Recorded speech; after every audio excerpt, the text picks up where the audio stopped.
But take a guess at how long this shot has clocked in at now. Oh. Okay, it's more than 3 months, 4 months. Oh, not I mean like in its runtime. Oh. Is this a swinging shot? Yeah. Yeah. Mm. Do you know the answer already? No, I'm gonna guess like I'm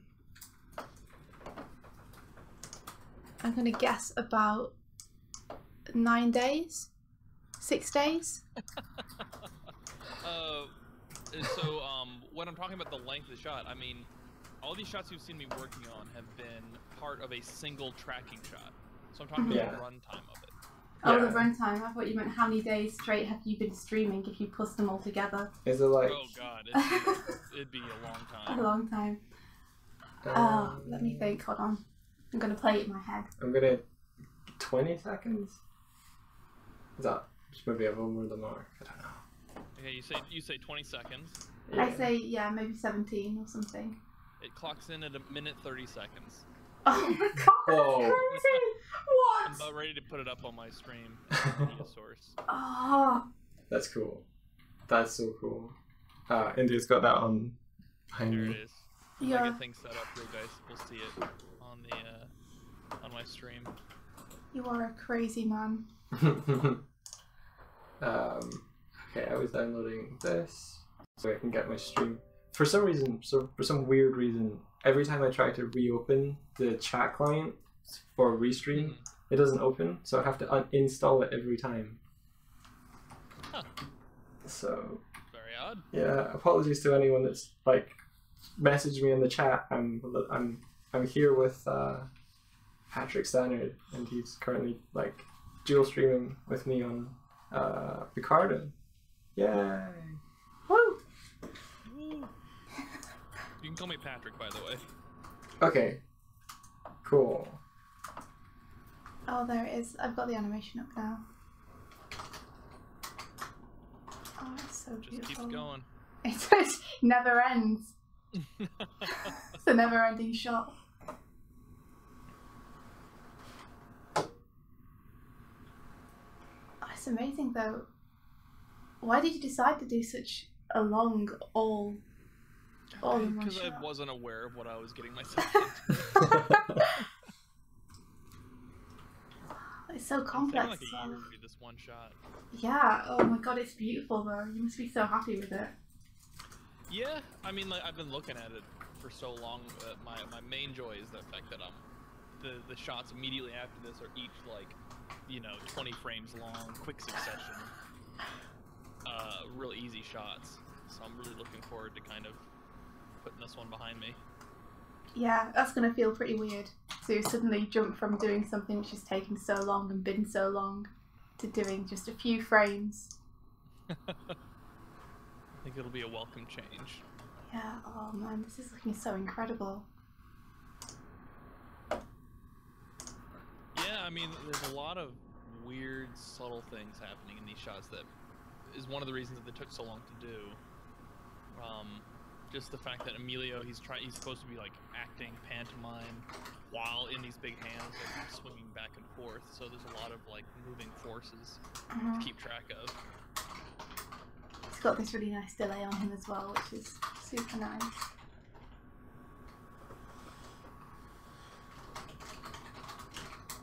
Yeah, like how do you coordinate the acting with the movement that's happening to him?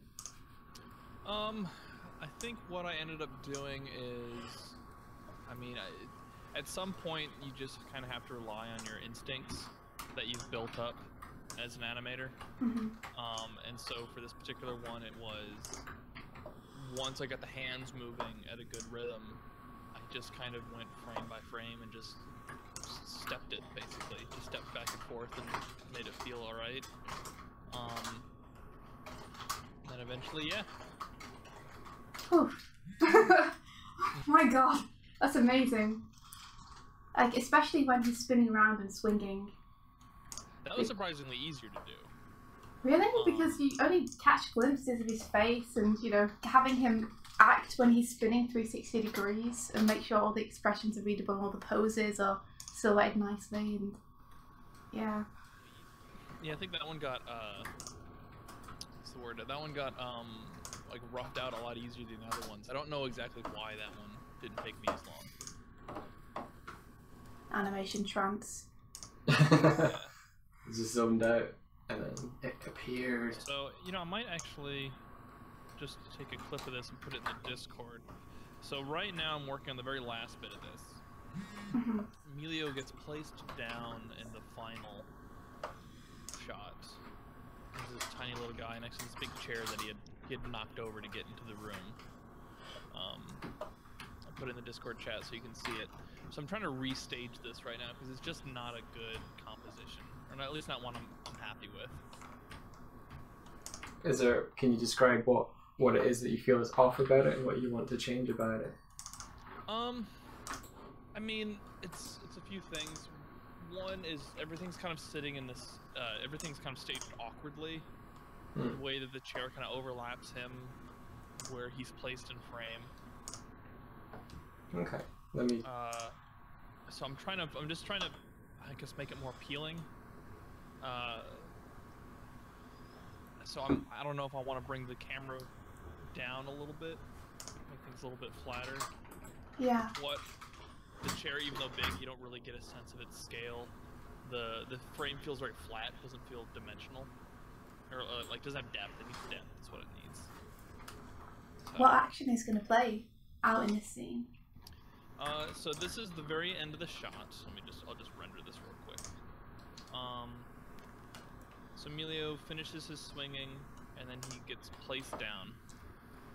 And the father kind of like pats him on the head, and he's still kind of frustrated. And before the shot kind of cuts out, we see him kind of almost like a pot beginning to boil. You kind of see his tantrum starting to form, so he's gonna have like a couple like sniffles, and he's gonna get really upset before we cut to the next shot. But I want you to kind of feel Emilio's insignificance in this, and so that's kind of why he's so small, placed in such a big frame next to such a big object. So yeah, that's the action that's gonna happen. And I just kind of went by like the seat of my pants a little bit and just kind of roughed it out. But I think I want to restage it. Yeah. So if you guys have any ideas, I would be more than happy to hear them. I would suggest it's so much about the story, though, isn't it? And getting that mood exactly right. Is the image that you posted in the Discord, is that meant to be animating, or is it you just showing the still where it's framed? That's just a screenshot. Gotcha. Yeah. Okay. Here, I can actually probably have a GIF I can pop in where you can see where it's currently at. Emilio's not fully animated in it yet. Yeah. No worries. But this will give you a sense of how the scene's playing out. Cool. Oh man. Okay, I'm going to play the GIF for anyone that's not like over on my stream, so people haven't seen it. Let me refresh it so it's the full thing. So when restaging this, are you going to cut at the end of this shot to a new one, or is yes, it'll be just a straight cut. I was going to say, geez, don't change it now. You've done all this amazing animation to it. So nice. I mean, this is probably a bit overboard, but I'd be tempted to maybe cut to the other side of the chair so that you're almost seeing Emile through the bars of the back of the chair to create a kind of prison effect almost, so you can feel how he feels trapped. That's cool. That's an interesting thought. But it might not be right for the story or for the mood. The only thing that would require would be another camera rotation. Which is possible. I could definitely do that. But it's not the most readable thing. It might be difficult to pull off just because the bars in the chair will be so big. So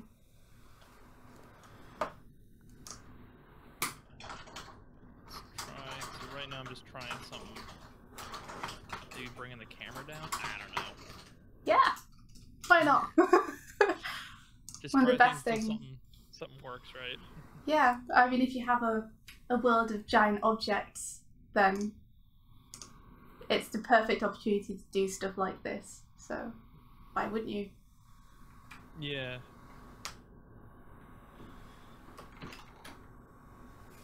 I currently have about 4 minutes of this film animated. I've got about another 2 to go. How long have you been working on the film itself? Oh boy, too long. It's gone through a few iterations. It was fully animated on paper in 2013, and then it took a brief hiatus, and I began reanimating it in Flash. Wow, why did you choose to reanimate it? It just, after the hiatus, it just wasn't to the quality standards. Gotcha. And I know that's kind of it's like a Richard Williams type of move, which could get me in trouble. But it's just, yeah, it just wasn't feeling it. And I felt it needed just to look better than it did. Well, unlike Richard Williams, you haven't brought like a ton of other animators onto your project that you're forcing to work through the night, so... And it hasn't taken me 30 years yet. Yes. But it has been over 4 years in Flash right now. Wow. That's weird to think about. Yeah, wow, it's incredible. Did you start using Flash for this project itself, or did you work in that previously?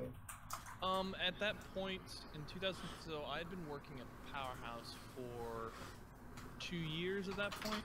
Mm-hmm. So I was relatively familiar with Flash, and I was familiar with how it worked in a production pipeline. So it was the most comfortable for me to then do a production with. Because it was like, oh, if I need to do something in After Effects, or if I need to import backgrounds, if I don't know, at least I have a bunch of people here who do. Yeah. Great support network. So it was kind of like that was my thought process behind it. That makes a lot of sense. Although, I mean, it's awesome that you decided that you're going to reanimate it, just because I know I can do better than this, so I'm going to make it exactly the way I want to, because if it's your project, then you have that chance to do that. Man, it's going to be so amazing. When it comes to colouring it, what are you thinking there? So that's an interesting thought, because after this big segment, I mean, we're over the hump. We're getting closer to finishing up the animation, and it's mostly clean. I mean, a lot of the animation that I'm doing, I'm keeping a rough. I kind of wanted to have that old Disney Xerox look. Yeah. Oh, that's so good. So I'm going for that. So it's mostly pretty much cleaned up as well. So I'm debating whether or not to run a Kickstarter for the final bits, so I can pay color artists and stuff and just get it done. Because the biggest area I'm worried about is backgrounds. Yeah. I'm not a fantastic illustrator, and backgrounds are relatively difficult for me. Gotcha. Yeah. You know, and I'm animating a style that kind of demands a Disney-style background. I can't just do some Hanna-Barbera-looking thing and have it mesh with this Disney-esque animation. I'd love to see that, though. Have the repeating tiling backgrounds. This is like not the characters aren't even moving or running through the scene. It's just going. Just like Boing Boing style. Just have like a color swatch. Just one long buffet table, please, for every background. That would be cool, yeah. And then if you have the Kickstarter running, it almost pull in more people that aren't familiar with the film already. Yeah. Like, it's cool. It's a good shout because you already have so much of it. Like you said, you've got the entire film there. It just needs that little bit. Yeah. Yeah, that was the thought process. Was like, you know, when it comes to like people who want to invest in a property or a project or something. I kind of want to show that it's a safe investment by just being like, look, it's done. Just needs these few things. Yeah. The whole like convincing people and proving it is just done. Like, yeah, I'm gonna animate a film. Wait, I've animated a film. Yep, that's been a big thing. A lot of people ask me about like how did I keep with this going so long? And a lot of it was just. I took a lot of the thought process out of it. Once the shots were set, I was just like, all right, I'm gonna do shot 1, and when shot 1's done, I'll do shot 2, and then 3 and 4, and so on and so forth. And so it just kind of, I didn't think about what was important, what needed more attention than the other ones, that kind of stuff. Yeah. And the idea behind that was that, like, when it comes time to pick important shots and do tweaks and all that kind of stuff, I'll already have a film. I'll have the grand bulk of things in there, and then I can worry about tweaking. Wow, that's great. So you really just worked through it, just from the beginning to the end. Mm-hmm. It's awesome. So few people do that nowadays. It's been how we've been doing our comic, just because it's so hard to tell progress to me if I've got a shot here or a shot there, or rather a page here and a page there. Yeah. Comics are surprisingly difficult for me to do. Oh, they're Those so are ones hard. that I don't have the patience that I do for animation. Everything. I'm starting to learn that everything is just unreasonably difficult. Storyboards, animation, comics. There's no easy way.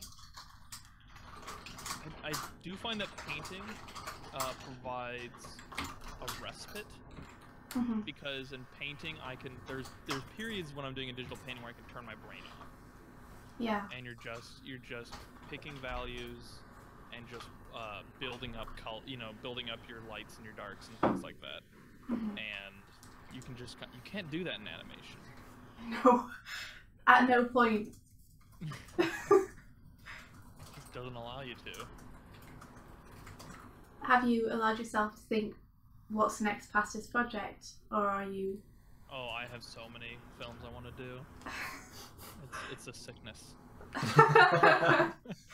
There's no cure, I'm sorry. What's that? There's no cure, I'm sorry. Yeah, you just have to accept it. But I will say my next film will not be this. It's not really high concept, but it won't be like this, like, thought out. I think the next film I do, I just want to pick a soundtrack or something and just do animated silly things. Yeah. Just relax a bit. You could pick Queen's I Want to Break Free. I think there was one I wanted to do which involved a blues musician by the name of Roy Rogers. And he plays slide guitar, and it was this song called Walkin' Blues. And it's kind of about this man who's down on his luck, and I kind of want to just animate this character who's just walking. It's a walk cycle for about 3 minutes, but like a bunch of just horrible things happen to him, and he's kind of like hung over a little bit, so he's stumbling. And so when the slide guitar does a noise like or something, whatever, like he will then stumble to that tune. Yeah. Oh, nice. Like in tune with it. Sounds awesome. Yeah. And yeah, animate it like really kind of gooey Looney Tunes style. I like the concept. Yeah, definitely. I think you deserve something a bit just fun and a bit looser after all this work. That's why I do those Game Grumps animated. They're not as big an investment. Although it sounds like did you get the little animatic I sent you, India? I did, but I haven't had a chance to look at it yet. I've done the thing I do where I get anxious about work, so I decided I'm just going to bury myself in it and never come out again. I gotcha. Yeah, it lasts about a week, and then I emerge slowly and start to check messages and things again. But from what it sounds like, you say that you use the Game Grumps animated ones to relax, but it sounds like you've got quite big plans for the next one that you're doing.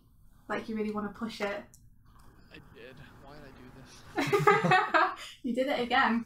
I did it again. Yeah, it's like I just wanted to do explosions and stuff. And the funny thing is like after I already got set, did the character designs, and started kind of working on it, immediately, like a couple days after I was ready to get going on the animation, another Game Grumps came out with an audio track that I wanted to animate so bad. Oh man, which one was it? It was when Dan Harmon's doing the ad-libbed Dr. Seuss riddle about Dr. Seuss being a poon hound. Yes, that was amazing. Yeah. Yeah, that episode's brilliant. Poon hound from the world of doom. Well, that's not one push this button too. And like he's just going on that riff, and so that's when I made those Game Grumps Dr. Seuss designs. I saw those. They were really, really incredible. I saw them. They were great. Yes, please. I want to animate that. If I finish this one and no one's picked that up, I'm just gonna grab it. Do it. Like a quick little minute animation. Heck yes. I think even if you were like, hey, dibs, and they'll be like, yeah. And all that. By the way, this comic, my lord, look how many panels you guys got, or pages, I should say. Yeah, it's 49 pages of story. That's a graphic novel. It's only issue 1. Indy's original plan was to do 22 pages and then for 2 issues, but the story and plot points she had for issue 1 grew to like 50 pages because I think she has a good sense of pacing, but her like the build up and everything needs to be there for what comes later. Yeah. Sometimes I wonder about my sense of pacing, honestly. I think it's the same problem I have with animating, where I over-animate everything. Is when it comes to comics, I want to describe every single thing. So I end up putting in a bazillion panels. I just realized I didn't do my tweet. I should have. Do that. Your Twitter's Doigle Bear or something, isn't it? It's Michael Doigart. And Michael Doigart, there it is. Cool. Booped. Thank you. There we are. Oh. art, #stream. Whoa. I just got a notification. Oh, cool. Bobby's hosting us. Thanks, Bobby. Hey! Oh, nice. We get on Twitch, you can like host other people in a sense, like your channel then like bounces what their content is onto yours, and he just bounces viewers. So thank you, Bobby. I've been thinking about switching over to Twitch. Yeah, they've got their kind of creative channel thing going on over there. As I said, we use Restream, and we originally started out, we were building a YouTube channel. I'm just hearing about this, and it seems like important. Ah, yeah, you should, yeah. It's awesome. India says that. I had to convince her to start using it. She's like, I just want a YouTube. And I'm like... I'm like an old woman. You have to convince me to use anything newfangled. Yeah. What is this, Michael? Hey, Bobby. I'm gonna say hello to a couple of people because they've like said hello in the chat. So hey, Kona, I think it's Kona, and Rewap. Hello, Al. Patrick, do you know L Power? L Power. Yeah. Is in like Spanish for the power? No. Like, oh, whoa, yeah, of course. It's a girl's name. Her name is Elle, and her surname is Power. Yeah. You'll have seen her in the chat as Rewap.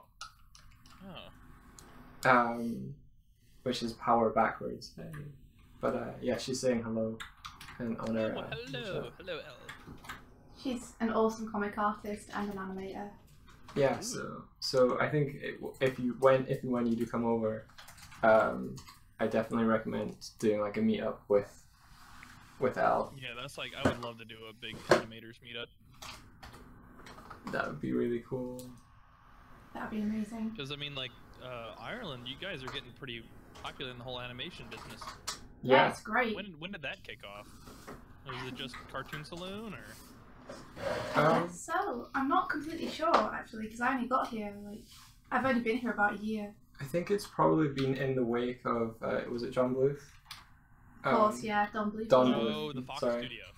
Mm-hmm. Yeah, sorry. Yeah, Land Before Time and American Tail. And I think did he not was it? Is it Ballyfermot? Is the university? It's definitely one of them. College. There's some big animation universities over here. Yeah, so I don't know if that was set up before or after they came over, but I think it was like, hey, we need animators, let's start training them. And I think since then there's been a couple other schools that have picked up on that. That's awesome. I mean, they have a animation festival on the West Coast, Animation Dingle, and that attracts like a bunch of things. Because I think one of the directors at DreamWorks, I forget his name, the guy on How to Train Your Dragon. Do you remember it? Dean Dubois. It might be him. Yeah, I think He was one of the writers, and I think he directed it as well. The DreamWorks guy I know is Jason Ryan. Okay. Yeah, he does the iAnimate courses, right? Yes, he's one of the reasons I got that Disney internship. That's awesome. Because it was back when it was Jason Ryan tutorials, and they were like $60. I remember those. Yeah, I took a bunch of those. So I didn't start animating until like 2009. What? And then I just like had a crash course, and I just took a bunch of his tutorials, and then I just worked my ass off that year at school, and then I had the Disney internship that summer. That's really cool. It was crazy. I was not sleeping. I went down to 150 pounds. Oh my god, that's crazy. Try and translate that. Well, I weigh 220 now. I'm 6'1". Yeah, okay. 150 at 6'1". That's, yeah.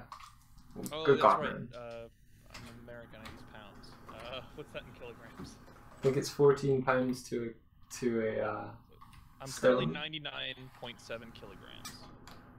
And at that point, I weighed 68 kilograms. Gotcha. Oof. That's crazy. That's almost as much as I weigh.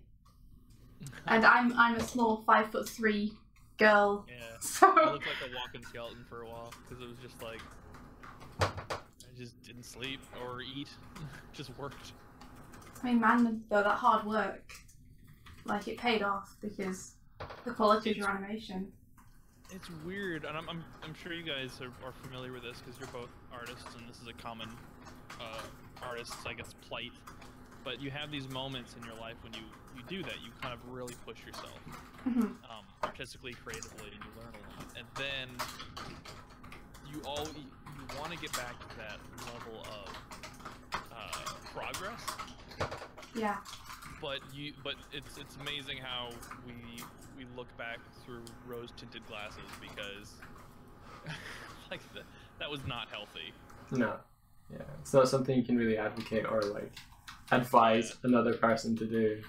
Like, oh, do you want to train in animation? Yeah, just drop weight, don't sleep, don't eat. It'll be awesome. Are you like instant noodles? You're like instant noodles? You're gonna. It's gonna be all you eat. The microwave is going to become your best friend and savior. No, I get what you mean though, because like you said, it's never anything that we would ever advise anyone to do. And yet there is some kind of weird sense of pride attached to that when you look back and you're like, yes, I did work my butt off during that time. I think it's just it's nice to feel like you have that kind of fire to be able to make sacrifices. It builds confidence for sure. Yeah. You get this sense of there's a certain type of confidence you get from it, where it's like, you know that if you're put in a situation where you don't know what the solution is, you can figure it out. And yeah, because you, like you said, you know you have that fire in you. Yeah, it's like when you're in a pinch or in a corner, you know you can pull that out if you need to. I think the staging's starting to feel a little better here. I'm gonna zoom in, see what you guys think. As soon as Flash decides to work, come on. There it goes. It's a flipping program. Alright, so Emilio's a little in a weird spot, but I would probably put him maybe here. Make a little sad face Emilio. I'm gonna see if I can bring up your stream to whenever you're like showing something. I can show it on my screen as well for the. Okay, yeah, that's here, let me actually nice. just grab a screenshot for you guys, because I realize there's probably a lag on my screen too. Just a little bit. I'm just seeing sad Emilio now. There he is. Looks like a little campfire. He does a bit, yeah. Yeah, you got tons of depth in there now, though. It's being a little better than what it was. Yeah. Ah, it's gonna be really small. Unless I can. Can I? Oh, there we go. I wonder if I should move this over at all. Maybe it's feeling really far over on the right side of that stage.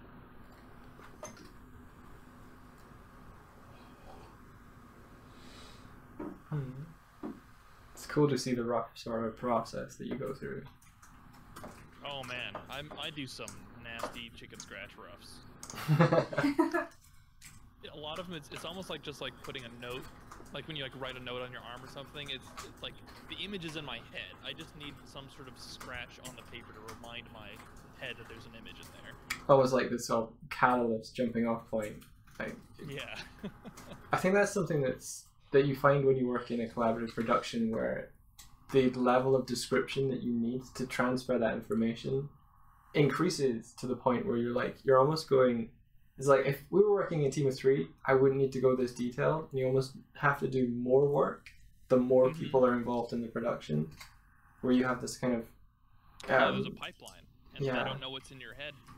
Yeah, like India was working on some storyboards and an animatic for a company, and there was a point where I would have called the animatic done. I'd be like, yeah, no, that totally communicates everything it needs to communicate. She's like, yeah, no, but I need to do another pass of cleanup and another pass so that when it goes to the person that's at the top of the pipeline, they can see what it's meant to be. So she almost had to do more work for them, for like, yeah, it was like, yeah. It's communication, you know, and it's something that. It's definitely something that's the sign of a professional artist. Mm-hmm. And I don't know about in Ireland, but I know in the US, I do a lot of portfolio reviews, and like one of the issues I have with board artists, people who do a lot of storyboards, is that it's too chicken scratchy. Gotcha. It's like you gotta put that on model. You gotta up the draftsmanship on this, because when it goes to the animator, they need to know what the hell is on screen. Mm-hmm. Yeah. Yeah, that was something that you did on that pass, India. It was like bringing everyone onto model. That's cool. Yeah. But also, you never know who's going to be looking at it. If there's a producer looking at it or a director who hasn't come through animation themselves, they often need it to be more tight to feel comfortable to go ahead with it. Honestly, comic book artists tend to make really great board artists. Yeah, it feels like it's really transferable. I feel like I've learned a lot through doing boards and comics about staging, composition, just storytelling using those and disciplines. And also about like interesting composition. You know, having a little bit of fun with it. Where, you know, I mean, I'm looking at a piece right now of this straight-on shot that says "Free Pots O Gold," and there's these two little grabby hands. Yeah. But like the staging, that's really great. Nice little visual comedy shot. It's always fun to go flat for comedy. I'm learning like all the textbook stuff, but it's all new and fresh to me, so it's really exciting, even though it seems really obvious. You said, all the textbook stuff? Yeah, you know, going flat for comedy and going more dimensional for action shots and watching all those Hitchcock films and analyzing them. Yes, that's something I still have to do. This is quite the page. What's that? I'm just saying this is quite the page to flat, and for like what India's done. There's 9, 10, 11, 12 panels to one page. Sorry, Mike. She's great. Sorry. The next issue will be more eloquent in the way I tell the story. I hope. Nah, keep it consistent. Sorry, were you about to recommend a particular Hitchcock? Because you mentioned. Oh, I was gonna say Rear Window. That's my favorite. Oh, I've heard that one's amazing. Yeah. Yeah. No, I'm a huge fan of Rear Window. Watch the beginning bit of that, and just the opening itself is pretty. Oh yeah, that's like a famous shot. Is that opening like that's just kind of sets the stage so perfectly. You learn so much about just everything through this one long shot. We attended a story design conference and I'm not sure if you've heard of him, but Brian McDonald was giving a talk, and he used that shot as one of the examples of storytelling. Like, he's a film director himself, so he's like coming from the standpoint of directing films. Yeah. He's like, people look at this shot and they're like, "What? I've seen this like 100 times before." And it's like, yeah, you might have, but this is the shot that all of those are based on. Yeah. Yeah. It's like when people see Picasso's or Pollock's or something like that, and they say, "Oh, I can do that." And you're like, it's not the point. Yeah. It's like they like it's like you could do it now because you have a reference point. They were the first ones to do this. Yeah, exactly. You didn't think of it. Pretty much. I think we've got ourselves a good stage here. Nice job. Just, Yeah, looking good. on a better spot in it. Which I just realized, where is he? Oh, there he is. Yeah, he's a little too far over to the right. Mitchell Gonzalez says, "Oh, Patrick Stannard, great job on the Battle Chasers trailer." Oh, thank you. That was fun. I get to do those giant robot shots. Oh, giant robots. Everyone's dream. And just it's like not even painful anymore for me. I've done so many. Really? Oh yeah, after the duelist stuff, those flipping designs. Or I can just actually pull them up. Copy video address. So here's the first one that was like horrific for me. Like, look at these designs and imagine just the pencil mileage involved. Okay, I'm waiting for the stream to catch up. It's gonna... Oh, I put it on the Discord chat, I'm sorry. Oh, okay. No.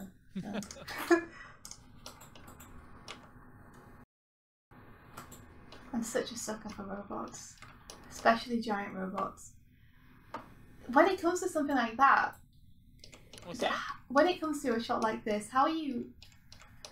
When it comes to giant robots in particular, keeping it on model, like, when it's such a complex design, do you have any tips? It's difficult. One is there's a James Baxter technique. I don't know if he coined it, but it's equated to him, and it's called place and trace. Aha.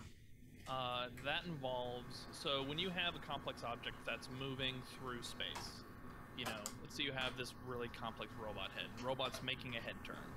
Yeah. But his head isn't turning on a pivot. It's you know, it's following an arc. It's going from point A to point B. When you have that situation and you have to follow this weird complex design that's going from point A and then going all the way down over this arc, all the way to point B, and rotating as it does it, what you do is you take all those heads and you kind of all put them on the same axis point. So it's just rotating in place. Okay. And then you figure out all the weird, you know, volumes and planes that are working out there. And that takes, you know, just knowledge of draftsmanship and you know, just, you have to be a certain level of artist, honestly, level of craftsman. And because a lot of figuring that out is using instinct. It's just kind of flipping from frame 1 to frame 2 without onion skinning and just trying to feel it out. Mm-hmm. But once you do that, once you get that on that single axis, then you take all those heads and you put them back on their arc. Right. And that technique is known as place and trace because you're placing all the drawings on top of each other. You know, getting them to move properly and then putting them back on their arc. Gotcha. That's super interesting because James Baxter in particular, like, the dimensionality of his animation is just incredible. So I wonder how often he uses that. Yeah, I mean, when you look at, you know, Stallion, of the Cimarron or something, Spirit Stallion of the Cimarron, Yeah. or that insane shot from Beauty and the Beast, the one where they're in the ballroom. Yes. And the camera's like rotating around, and he did all like the ballroom dress just rotating and binding up and then expanding and all this crazy movement. Yeah, I mean, he knows his stuff when it comes to, I mean, just animation in general. He's I think one of the masters currently alive right now is definitely James Baxter. 100%. Sergio Pablo also, for me, just in terms of, again, dimensionality and the acting. Mm-hmm. Yeah, Sergio's like, he's definitely up there. You guys acting is what stuns me most of the time. Mm-hmm. Yeah. There's the shot, by the way, from Battle Chasers. Oh, cool. Yeah, I did this whole segment. Oh man. I want to animate some robots now. You say that. Learn placing trays. I'm going to animate an Evangelion unit. I think. I mean, there you go. That's the Evangelion marks the huge separation between Japanese animators and American animators. Oh, I know. Just in terms of not just like skill, but like where the skill lies. Yeah. This shot's gorgeous, by the way. Thank you. Yeah. It's incredible. It was really fun to do. I liked my favorite one was the punch shot where I just kind of got to do this.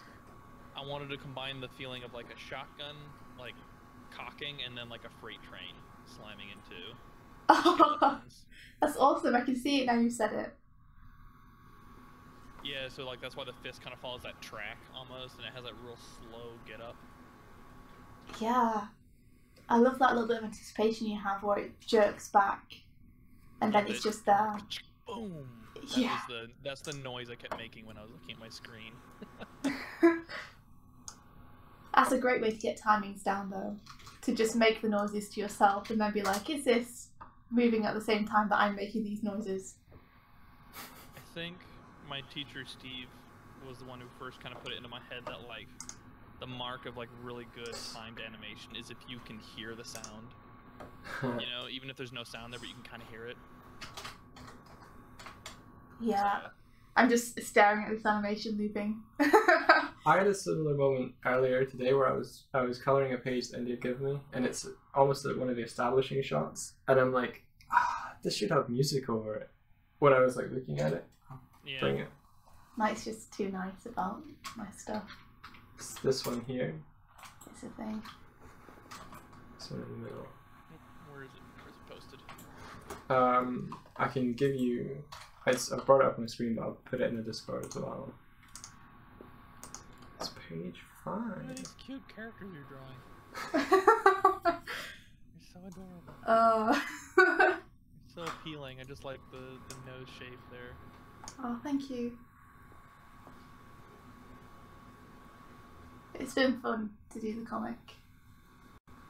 It's I gave myself too short a deadline though, as usual. You give yourself a what deadline?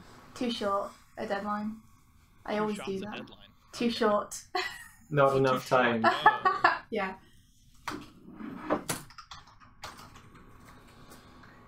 That's okay though. We're nearly at the end of it now. Just a couple more days. Crazy? Yeah. It is. It's a crazy feeling. Do you have any idea when you feel like My Dead the Giant is going to be wrapped up? Just in terms of animation. I mean, like, that's a lot of what I did for My Dead the Giant was just I kind of cut that out of my head. Yeah. And I made it more like working out where it's less about a goal and it's more about just a routine. Yeah. And then eventually it will be done. It's you know, or it's like climbing a mountain almost. You just focus on putting one hand in front of the other, and then eventually you're at the top. But if you keep thinking about getting to the top and about how high you are, then it puts a lot more variables into the equation of just your anxiety and, you know, fear of failure, fear of success, like all kinds of stuff. Mm-hmm. And so in order to get through this, to keep at it, you just have to cut it out. And sometimes you have to force yourself to do that because your brain doesn't want to do that automatically. Yeah. I like that a lot though, because it lets you focus on the quality as the most important thing. Yeah, it kind of keeps your head, makes things like digestible, like more bite-sized. Elle is currently saying that you nailed the shot on page 5 in there, and that she's crying. Oh no! Cry, she says. Oh no! Don't cry. That's super cute. No. Look at those hands. Those are super nice. I said that too, yeah. The faster I do the hands, the better they are, and the more time I spend on them, the worse they come out. So, all I hands. love is good. I don't know what type. We need to like start making up words for hand positions. Because there's definitely like there is a set. There are a few hand positions that are like more appealing than others. Mhm. And there's one about that. It's the little kid in this shot, and it's his right hand, and it will be stage left for us. That little pinky that kind of comes up, that swoosh. Yeah. Almost like a wing of a bird or something. It's kind of how I feel like that. Yeah. I did a course with Samantha Youssef, and she talked a little bit about hands and how much she loves drawing them. And yeah, like I 100% get that. She was saying like how she almost has this weird kind of obsession with having the slender side of the hand showing, where you sort of turn it so it's flat and you're looking down it like a blade. And there's just something so nice about like playing with that shape. I'm gonna draw it here. One of the things that like this was for the brief period I was at Disney, they taught me was like they would always do this thing for Mickey's hands where they would bunch up like all his fingers except for like his pinky or his index finger. Yeah. So it was used kind of, wow, that's a hideous example I'm drawing right now. I'm waiting for it to catch up. Great anticipation. But like, I'll just do a screen cap for you. Awesome. But like those are like the two Mickey hands you see a lot. Yeah.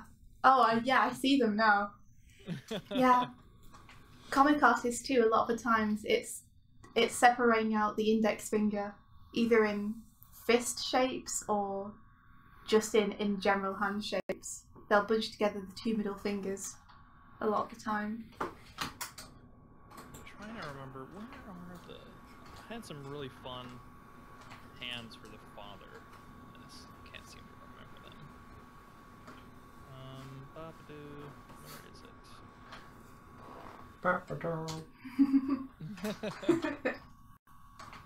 But I had a lot of fun with his hands. Yeah, I love the hands that you've got on the dad because they're massive. I wanted like the inspiration for his hands, so he's kind of like a mixture of like a bunch of famous artists put together. Really? Yeah, wow. So he's like Michelangelo and Da Vinci and like a bunch of these guys put together. And I gave him Michelangelo's hands.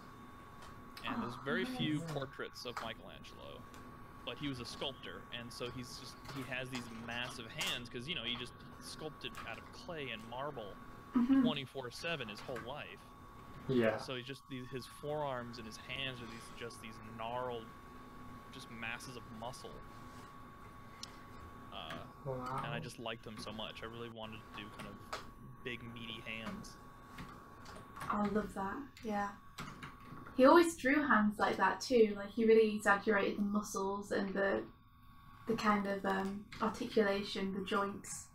I bet he had a lot of good reference. Yeah, that's true. It's interesting though. There's something about seeing nails in a cartoon character that I really used to dislike, and now like I love nails on hands so much. Like fingernails? Yeah, because they're so useful. And yeah, they're well, so nice. they're indications of the plane of what is essentially a sausage, like appendage. So it gives this nice sense of it immediately gives volume to it and perspective. India likes them so much that during her Game Grumps animation, she drew nails on the gloved hands of. And I had to go back through and take them all off. It was the saddest day. Oh no. Oh, they're so great though. The things you catch while you're like coloring cells, like India, his hands are pink, yeah, and he has nails in them, yeah.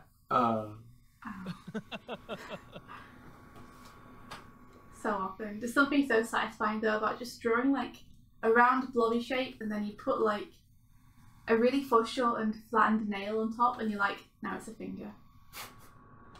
Now it works. Voila. Suddenly, perspective. My masterpiece. I can die happy now. Emilio,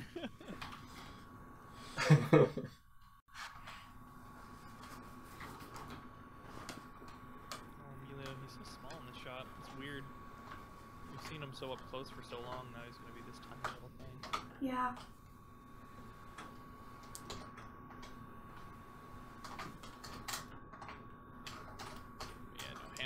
hands are great. And hands are like one of those things that, like, it doesn't matter how long you've been doing them, you always learn something new. Yeah, 100%. It's something you kind of grow up as an artist with everyone talking about how much they hate drawing hands. And then you discover that they're probably the best thing ever, and they're just really, really fun. It's a weird, like, bell curve almost. It is. It just takes a little bit to get past that initial hand wall, I guess you'd call it. The hand wall. And then the hand possibilities are open to you. Suddenly everything is possible. Oh, here, I've got a couple of doodles for you guys. These are from that first shot. Oh. Like crazy. You don't see it with the camera because it moves, but that's the perspective of the father as he's moving. Okay. Whoa! Perspective. So, how the heck did you work that out? Wow. Boy, that's a good question. I don't know exactly. A lot of it was kind of trial and error. And which is always a weird thing for me to say, because I actually go through like a lot of pain and effort to try to appropriately describe what I'm talking about. But there are instances where it's just feeling it out, you know. And I talk a little bit about it in some of my posts on Patreon, where I talk about building up that artist's intuition. You know, that you have to kind of know the rules before you can break them. And you kind of build this tool set, and eventually you spend so much time as an artist and as a craftsman building this knowledge, knowing all these different rules for all these different situations, and then at some point you realize you have enough knowledge on your own that you know when you can break those rules. Wow, that's a heck of a thing. You can rely on just feeling it out. To use your intuition to do such a shot which relies so much on convincing perspective with an organic object it seems bonkers, crazy, awesome. Well, it's like, so, you know, I've done enough life drawing, and I've done enough, like, studies of, you know, rotating objects, and I've had, you know, good, you know, the eyes of my directors and supervisors and stuff like that who looked over my work through the years, who would say, like, well, no, like, in this instance, when you're roping the heavy, if it does this, it doesn't do this. And so I kind of built that up, that then what I would do for, like, a shot like that is I would just draw it out, and then I would flip it or something. I'd look at it, like, this doesn't feel right. What doesn't feel right? And I would try maybe adding a bit of overlap, right? Like, what happens if I make the hand overlap over this thigh? Or what happens if I make the hand bigger or the head smaller? And just kind of, without fear of going too extreme, I take the risk and I go super extreme. I make the feet gigantic, I make the hands, and I make the head really tiny, and eventually something clicks and it feels right. But I wouldn't be able to do that if I didn't have all that years of experience behind it. You know? Yeah. That's great though. Trust yourself. Yeah, it's just that's one of those things that's kind of hard to talk about when there's a lot of prospective artists and students of art, because the thing you have to understand is, like, it's not in a vacuum. You know, it's not like we all have this innate just feeling of what's going to be right. You build it up over years. Yeah. And it's important to be able to have people around you who can give you critique and work through certain blockages with you, right? Yeah, I don't know where I would be right now if I didn't have, like, good mentors. That's something that's so hard to find nowadays, in particular for 2D. It really is. I'd like to do a little bit more to help that out. Are you guys familiar with Spencer Wong? Yeah. Oh yeah. So he works, like, I mean, looking at his desk right now, he sits right behind me, and we talk animation a lot, and we've been talking about, like, fun terms or kind of intermediate animation techniques, things that, like, a lot of the animation books and literature really doesn't cover. It just kind of gets you to a certain point, and then, you know, like, the mother kicking the birds out of this just kind of goes, all right, figure there it you out. go. But there's things like place and trace, and like you were saying, like figuring out how to rotate complex volumes, like something you might see on a mech or a robot or something. And so I've been writing them down, but we've been talking about all these different terms for things like that. One of the ones that Spencer uses, he calls a forced motion drawing. Oh. That's interesting. And that's got a cool name, doesn't it? Yeah. And I see him do it. So Spencer doesn't use onion skinning when he's animating. And basically his process, and again, it can deviate because, you know, he's a really good animator, so it's not like he has one specific way to do it, but the general way I've seen Spencer animate is he just takes timeline and puts it all in threes, so it's just all threes, and he doesn't really adjust from that. If something's not moving fast enough, he doesn't put it on ones, he adjusts the drawings instead. Okay. And he doesn't use onion skinning, he just flips between the drawings, and he uses his artistic intuition involving perspective and volume and anatomy and all that kind of stuff, because he's a really good draftsman, a fantastic artist, like just illustrator, and he uses that skill as opposed to trying to use kind of the Western process of charting and everything. So he has those, and then forced motion drawing is that he focuses on a really strong storytelling drawing, or just a really cool drawing, and then he makes the motion work around that. So he has like a really strong image in his head. You know, it might be Trevor from Castlevania with like his cloak doing something really cool when he moves, and he will put that drawing down, and he'll make the motion, he'll force the motion around it to work with it. Okay, I think I understand. Yeah. So, but you can see how like this type of technique is more of an intermediate, advanced animation technique. It's not something you give someone who's still learning how to do a bouncing ball. Yeah. Yeah. Yeah. Because it relies upon already acquired knowledge of the craft. That's great though, because so many times you get a really nice drawing that you want in the scene, and it kind of either flashes by as an in-between, or it's something that you have to adjust to get the motion to work. So it's nice to think about taking that kind of golden pose almost and just building everything around that to try and maximize that drawing in that moment. But then it sounds as though with that, it's like if it doesn't work in the I guess if he's timed it out on threes, then it's like this is where a movement's going to land. So once he's on the drawing on it, he knows it's going to be there. And he makes, you know, like again, his drawings describe the motion as opposed to the timeline. And as a result, he uses like a lot of animation effects work. So like he'll, you know, shock waves and blur frames and things like that, which gives it a very unique style to it. Yeah, geez, even that's just a great way to think about it. Just, you know, just the phrase you just said of the drawing describes the motion, not the timeline. It's a great way to just flip your understanding of it. It's a bit of a mind blow for me. I want to try that. And I think just by sitting next to him and talking about this stuff and looking over his shoulder, like my animation itself has gotten so much better. Yeah. So he's fantastic. I love looking over his shoulder. I'm still working on becoming as good a I guess maybe draftsman. Yeah, I think draftsman is the term I'm gonna use. As good a draftsman as him.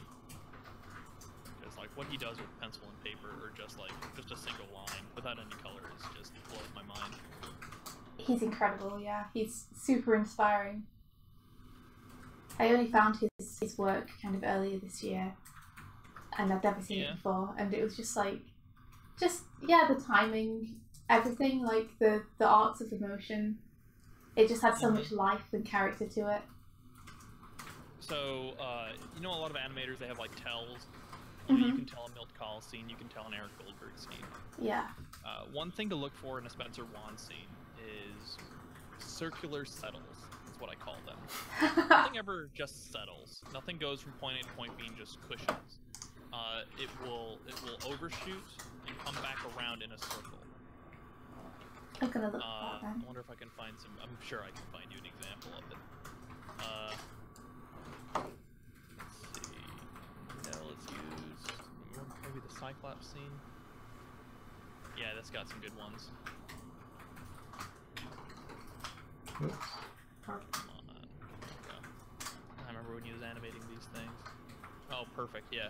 Alright, so there's a point at which Trevor, he's running from the Cyclops, and at about 16 seconds in, he kind of slams again. You get a close-up of his face as he's like slamming against a pillar.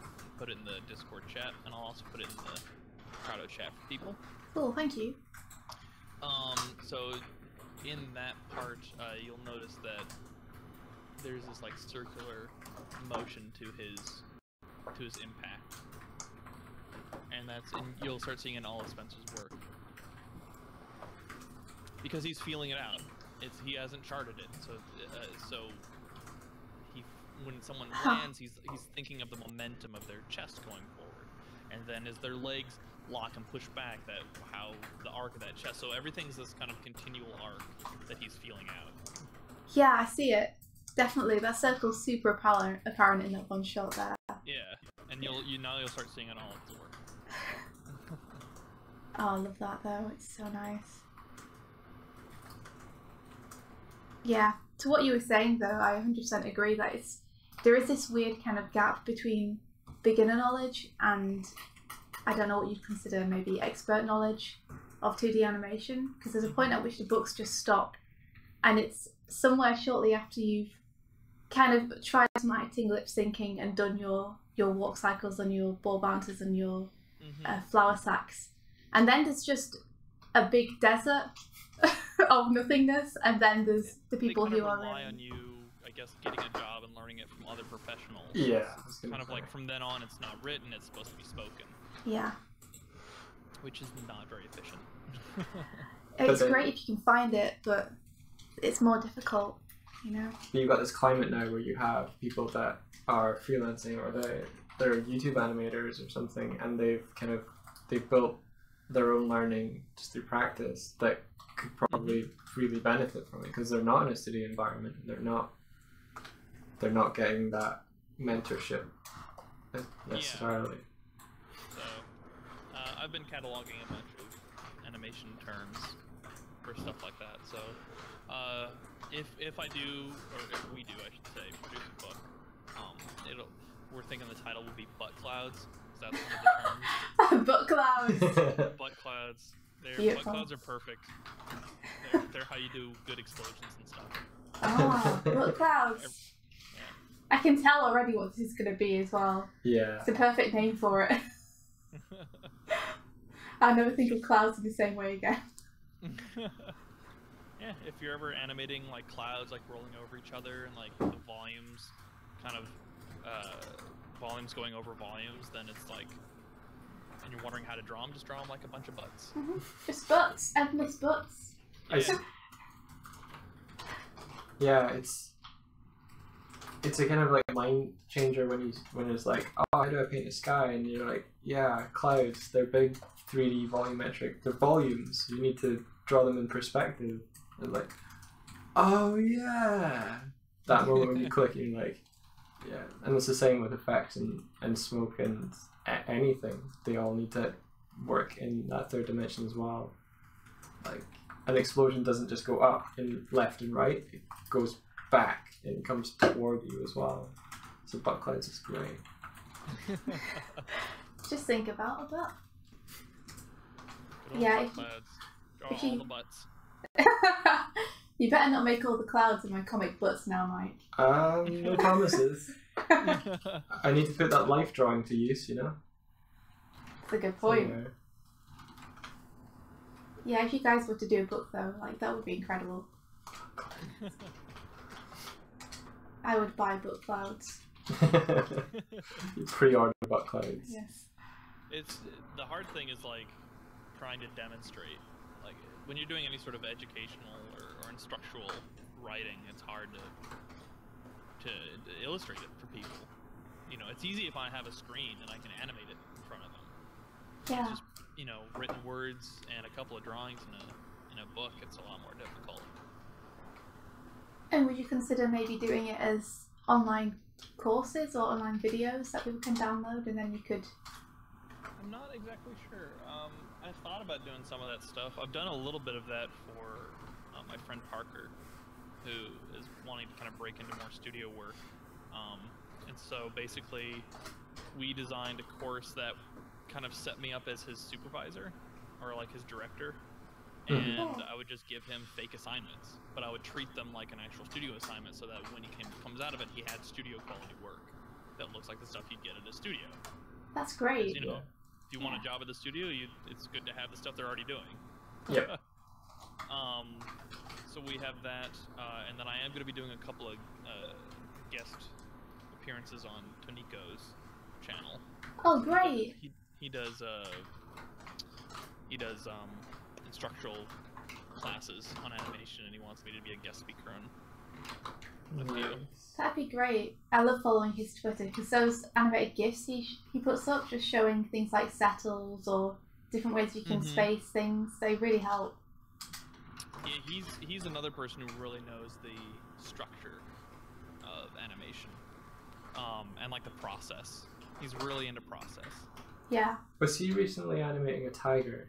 Like an anthropomorphic tiger? That was... Oh. It's nice, right? So, yeah. He's another person who you can tell his work immediately, because he has a particular way of drawing people and creatures. I think it's in the eye.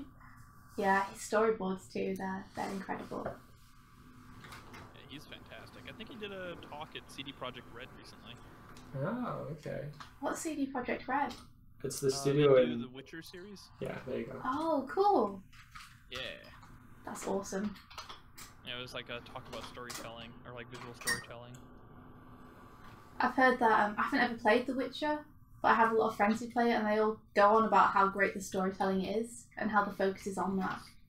It's one of those games, I put it up there with like, when I first played Metroid Prime. Wow. It's just one of those games that is so high quality, there's such an attention to detail, that it raises the bar for every other game. So like now when I play open worldy RPG type games, they have now been taken down a peg, because The Witcher raised the bar to new levels. Yeah. That's awesome. We should totally play that. And that's the original Witcher. It's The Witcher 3 is the one I want to play. Okay. Which you can play by itself. You don't need to play the other ones to be familiar with the story. Oh, okay. You can just pick up the third one, and that's the one to play, because the other ones are a little more rougher on the edges. Fair enough. That's fine. Yeah. We I have highly that. recommend it. I'm all for more games doing more storytelling.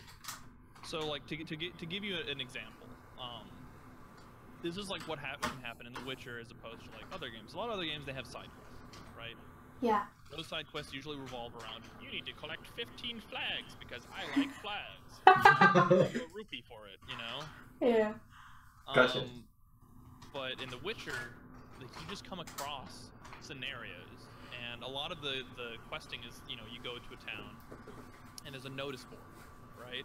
And the notice board will have something, it'll be, you know, oh, I lost my dog, oh, there's or something like that. Like those ones you don't pick up, mainly because you can't. Like, you're not gonna go look for someone's dog, but there will be one there. It's like someone's stealing bodies from the cemetery, you know? Like, oh, it's like a job for me, and you go and investigate it, and then, you know, you talk to the people in the town, and then you go to the cemetery, and it's like, oh, like, you use your Witcher senses, and you're like, well, this isn't just a grave robber. Whoever's taking these bodies is eating these things. What's going on here? You know, and like the plot will thicken. Yeah. There is one particular scenario when I was just going down the road. I'm just on my horse, riding down, going from town to town, and I come across this wagon, and this wagon's just tipped over. This isn't like this wasn't like meant for me to find. I guess it's just in the world. And I find this overturned wagon, and I look over, and there's blood everywhere, and there's like torn clothing, and it's the torn clothing of a halfling. Little guy. I'm like, oh, this is odd. So I track the blood, and the blood leads to this like abandoned town. And there are these two old people in town, but there's no one else here. So it's all these old, overgrown houses, and these two old people, and they say that like, no, like, you know, we haven't seen him. Like, he usually comes around here like selling merchandise and stuff like that, but we haven't seen him in a while. And I was like, well, where's the rest of the people in the town? And they said, well, you know, a lot of them were younger folks, and they went on to, you know, do other things, and they just kind of left us here all alone, so we're just kind of surviving. Say, okay. Like, oh, that's weird. Maybe I'll go back to the road. Well, I turn my Witcher sensors on. My Witcher senses, because they can smell and hear and see things better than most people. Mm-hmm. I do that, and then suddenly I realize that there is a scent trail. And it leads to behind this town. I go behind this town, and it stops at this bush, and I move the bush aside. There's a door.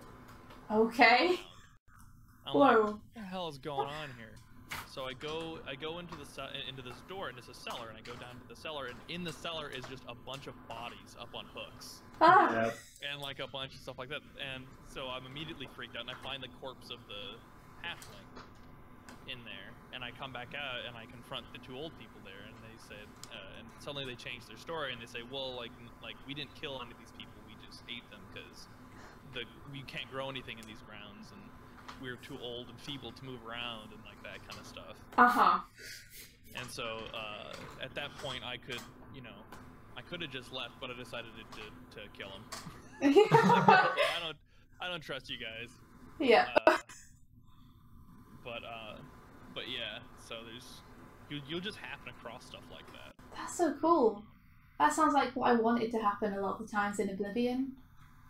Where you find an awesome cave and you want to go in and you expect to find this, like you feel like you've really discovered something, and you go all the way through just to find that it's like just a cave with a chest at the end, and the chest has like the random loot in it that the game's... Careful with the caves in Witcher, man. Yeah. Oh my lord. I once stumbled across a boss creature that I wasn't aware was even down there. You're just like, boss. I mean, I came out of it alright, and later on when I did the quest, it was already dead. So that was kind of cool. We came into their nest, and I was like, oh, I remember this place. I'm like, oh, it's not here. It's like, yeah, I killed it. A few chapters back, I killed that thing, but it was... Yeah, you gotta be careful. You go into these caves in The Witcher. I think that one had some... It was like a big armored mole creature. Yeah, I just remember walking into this cave. There's a bunch of great loot.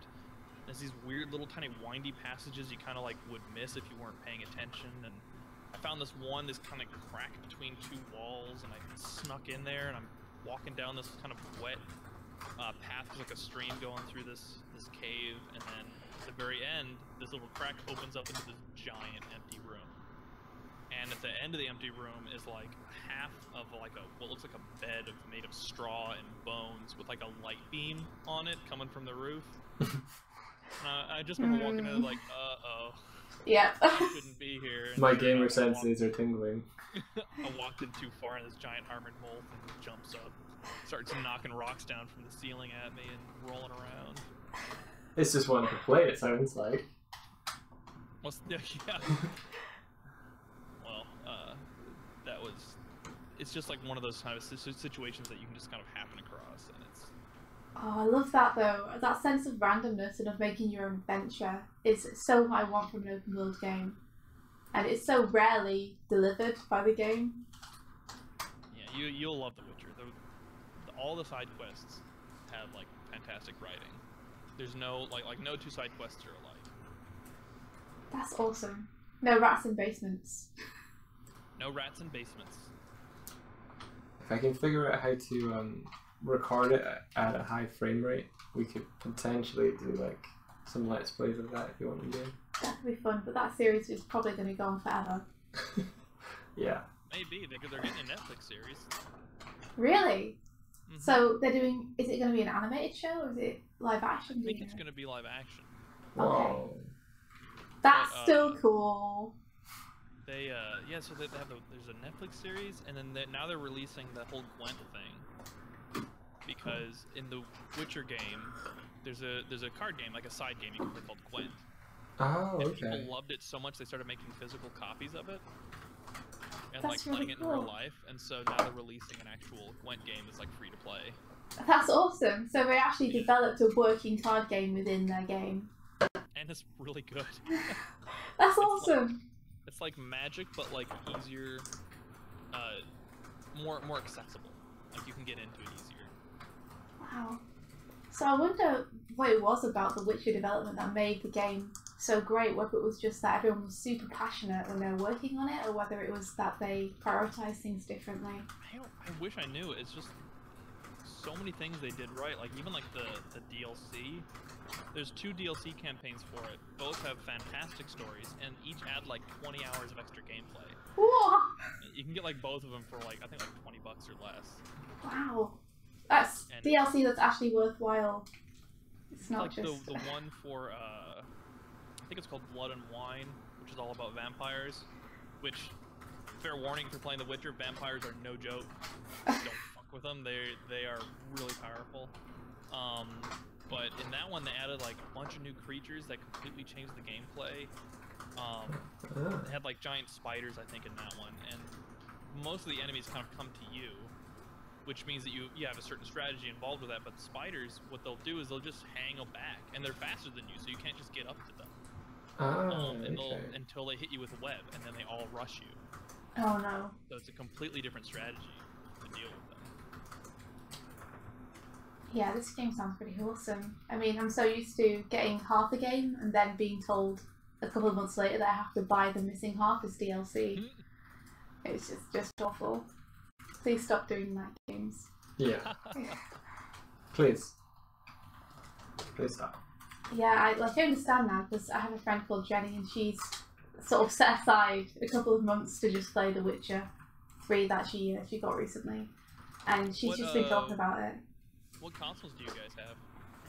Well, we don't have any of the next gen ones yet, because we weren't exactly sure between an Xbox One and between a PlayStation 4 which one to get. But I think it's PlayStation 4. Myself. Yeah, I think that's what we're going to go with, because there's too many games that are just for the PlayStation 4 that we really want to play. Yeah. Yeah. I need to get back into Bloodborne one of these days. Oh man, awesome. You're playing Bloodborne. I've only seen the Grumps play it. That's not true.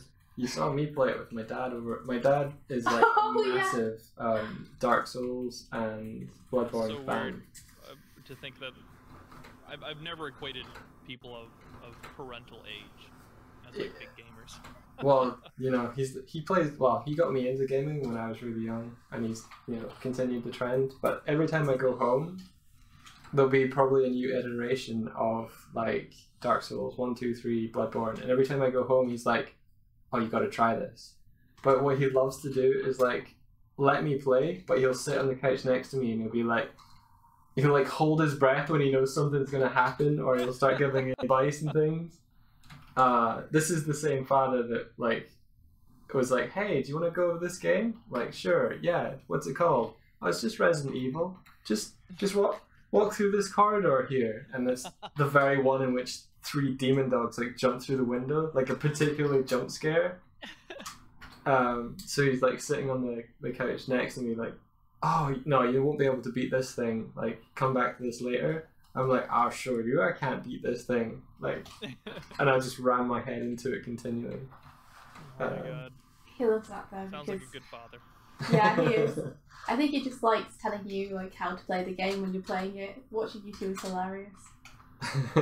Yeah, he'll be giving me genuinely good advice, and I'll just be ignoring it just to like get his hackles up.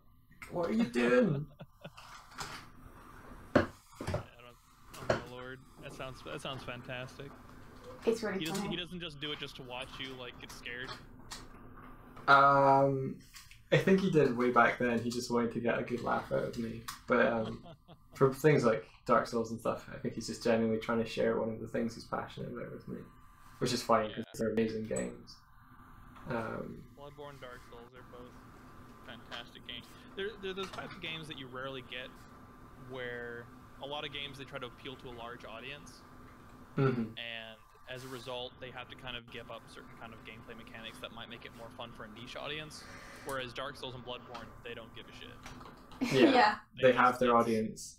Yeah, it's going to be a small group of people who want to play it, but they're okay with that, and they're going to punish the rest. That's fantastic in itself, because like, why be apologetic and make your thing a kind of amalgamation of this and that just to widen your audience? Yeah, money usually is the answer. That's true.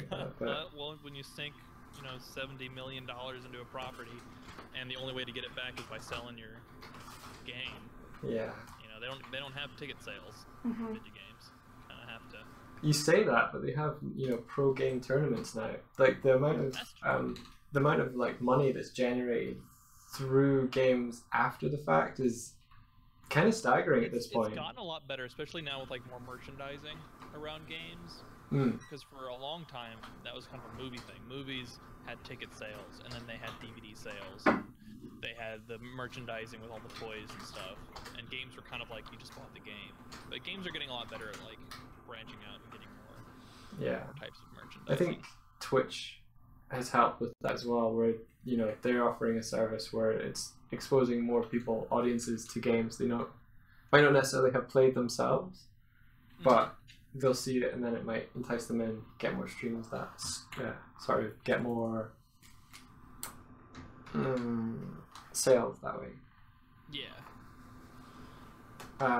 There's a question on YouTube, and I think it can apply to both of you guys, saying how many passes do each of you go through when you do animation, from roughs to polish? Just curious. I'm curious about this actually. You want to go first, India? Sure. Yeah, because I'd love to hear how many passes you go through. Generally, I want to go through 2, but in general I end up going through 3. I do one really, really super duper rough pass, and then I'll clean that up a little bit.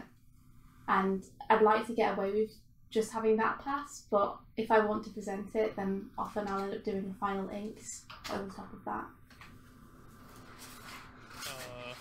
Let's see here. It depends for me. Shot 31 had 6 passes. Whew. Shot 36 I think might have had the most. Maybe it was 35. 35 had 11 passes. That's the one where Emilio's in the hands and he's doing all that acting. Yeah. Yeah, so that was 11 passes on that one. It's incredible. Yeah. I mean, I think it's because you do you'll do each part separately, right? So you do the hands, and then you do Emilio reacting to the hands and doing his acting, and then the cloth and the hair will be another pass as well. I've been chastised by a few feature animators for doing that. Really? And they had yeah. I mean, like, there's some good reasons behind it.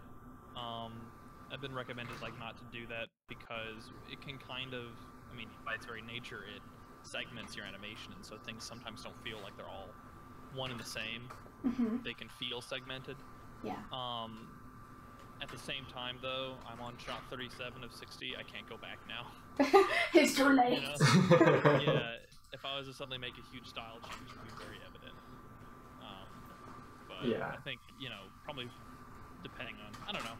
I segment things just because I think I have an engineering mind when it comes to animation. Well, didn't you used to be an engineer? Did you not used to be an engineer? I think I heard this. I did not, no. But my father was an engineer. Aha.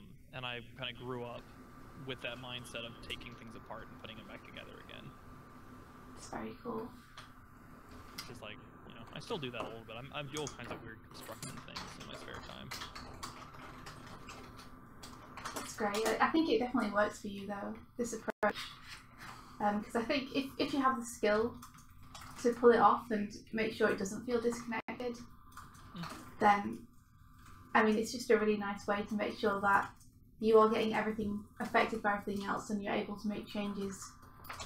It's another way of just kind of trying to make things not as insurmountable, where, it's got these giant hands, and the hands are kind of rotating, and then you got Emilio with the cloth and the hair and the acting and the moving around, and it's just like, I need to do one thing at a time. Yeah. It's like trying to keep track of all of that as is happening all at once. Makes my brain want to leak out of my ears. Yeah, honestly, if I thought about your shot with Emilio being carried around and then hung by his kind of his shirt. That guy with the scruff of his shirt. Yeah. Oh my goodness, just thinking about animating all the cloth and the hair and the hands and Emilio, and yeah, it would be crazy. But it makes it really grounded as well, your animation. The fact that you have all his limbs already mapped out underneath the cloth. It just feels much more solid, I think. Yeah, you know where the forces are going to act on different segments of the cloth and where... Mm-hmm. Yeah. I could probably go through the animation. I mean, I need to give them like little shorts or something underneath, but I could probably make that cloth semi-transparent, which would be kind of weird. But like that would definitely showcase all those weird body mechanics that are happening because every shot has it. Yeah, because part of my animated brain screams every time I see it with the cloth over it, because I know that when it gets filled in, all that beautiful animation underneath, I'm like, no, it's so good. I wonder how long it took me before I added the cloth to 35. It was, oh my lord, it's 35. That's the one with the 11 iterations. When did I add the cloth to that? So how many iterations did I go through before I even added the cloth? 9. So 9 of those iterations are just figuring out the body, and most of it's going to be hidden by the cloth. Yeah.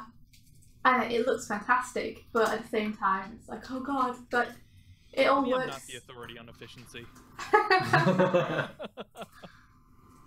Well, there's efficiency and there's quality, and then there's demigods who can somehow make the two meet. Never-ending struggle, I think. Yeah, sure, Fuzzy. What's that like? Fuzzy, what now? Over on YouTube, Fuzzy D is saying, interested in hearing a story I wrote, your standard MMORPG. I'm like, sure. Fair enough. I'll be able to reply to it when there's gaps in the conversation. Like now.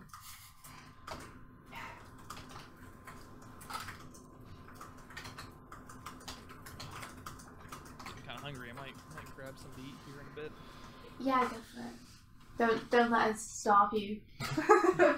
Just because it's awesome talking to you though, and just hearing about your process, and especially Thank you. Yeah, especially hearing the way you're thinking about your shots as you're doing them.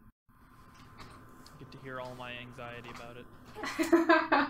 It's nice to hear that, you know. When you hear someone you admire also has the same worries, it's kind of reassuring.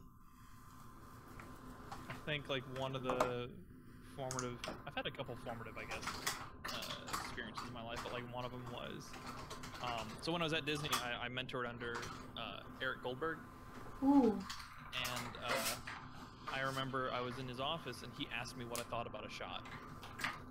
It just kind of like one of these moments a bit like, one kind of, what the hell does he want to know my opinion about this for? Like, he's got this down, doesn't he?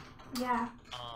But two, also like realizing that like even at this stage in his career, he's still always looking for, you know, how to improve. Yeah. And then the other one was like, as like just stunned that I got that internship. And I was really proud of myself. When I got there, I was one of 2D animators at the time because they were in the process of phasing out 2D animation. Yeah. So I was one of 2D animation interns at that time, and the other one was like 5 years younger than I was, and he could animate circles around me. And it was just kind of like, I mean, yeah, like you could say it's humbling, but like the other thing was just not. I stopped caring about age at that point. Yeah. At some point, you realize it's not about how old you are. Everyone just learns things at different points in their life. So he learned something that I didn't know at that point before I did. So instead of being frustrated at that, my goal was then to learn that thing he figured out. He figured out something that I didn't know, but I still have time to figure it out. Yeah. You know. And That's eventually I did. That's so great to hear. Like, it's so true as well that age really doesn't matter, and it's something that people get hung up on a lot. Yeah. Yeah. Well, because, you know, I mean, it's everywhere. You know, if there's a 2-year-old that can play guitar, the world's going to hear about it, because it is impressive. Oh, yeah. But, yeah, it does, there's kind of like a constant pressure that a lot of students feel to, I have to be the best now, because I need to be even more the best later, I guess. Like, don't worry, you'll get there. Yeah, like that moment happened to me when I went to an animation convention where Disney were hiring and DreamWorks were hiring, and everyone was kind of there. And they had this big student showcase which I went to when I was a student, and of course I had all these feelings of, oh, this person's so much better, and they're, you know, only in their second year, and this person's amazing. And then I saw this sort of 50-year-old woman going around afterwards showing people her showreel. And her showreel was just incredible. And I saw her get hired by Disney on the spot. And I was like, it doesn't matter how old you are. All that matters is if you can do it or not. Like, if I get there when I'm 60 or get there when I'm 70, it doesn't matter. Like, what matters is the standard of your work. It's not about anything to do with when you get there. It's just making sure that you have the goods to show. Yeah, and like who's like one of the like most highly regarded animators in Western animation? It's Milt Kahl. Mm-hmm. If you look at his filmography, he started as an in-betweener on like clock cleaners, and he was like 30 years old at that point. Yeah. It's like one of the best animators of all time didn't start animating until he was in his 30s. Mm-hmm. Yep. So, yeah. He did all right.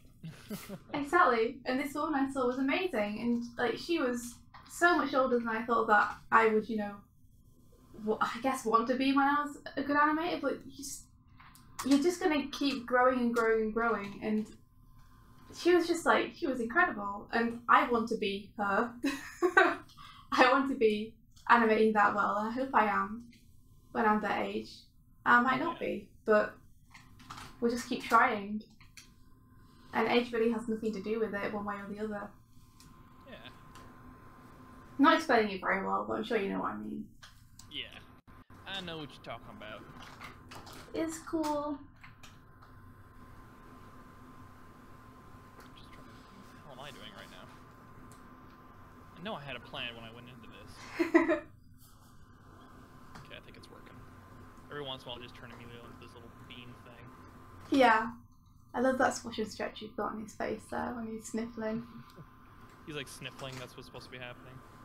He's doing his whole, I'm about to have a tantrum now. Mm-hmm.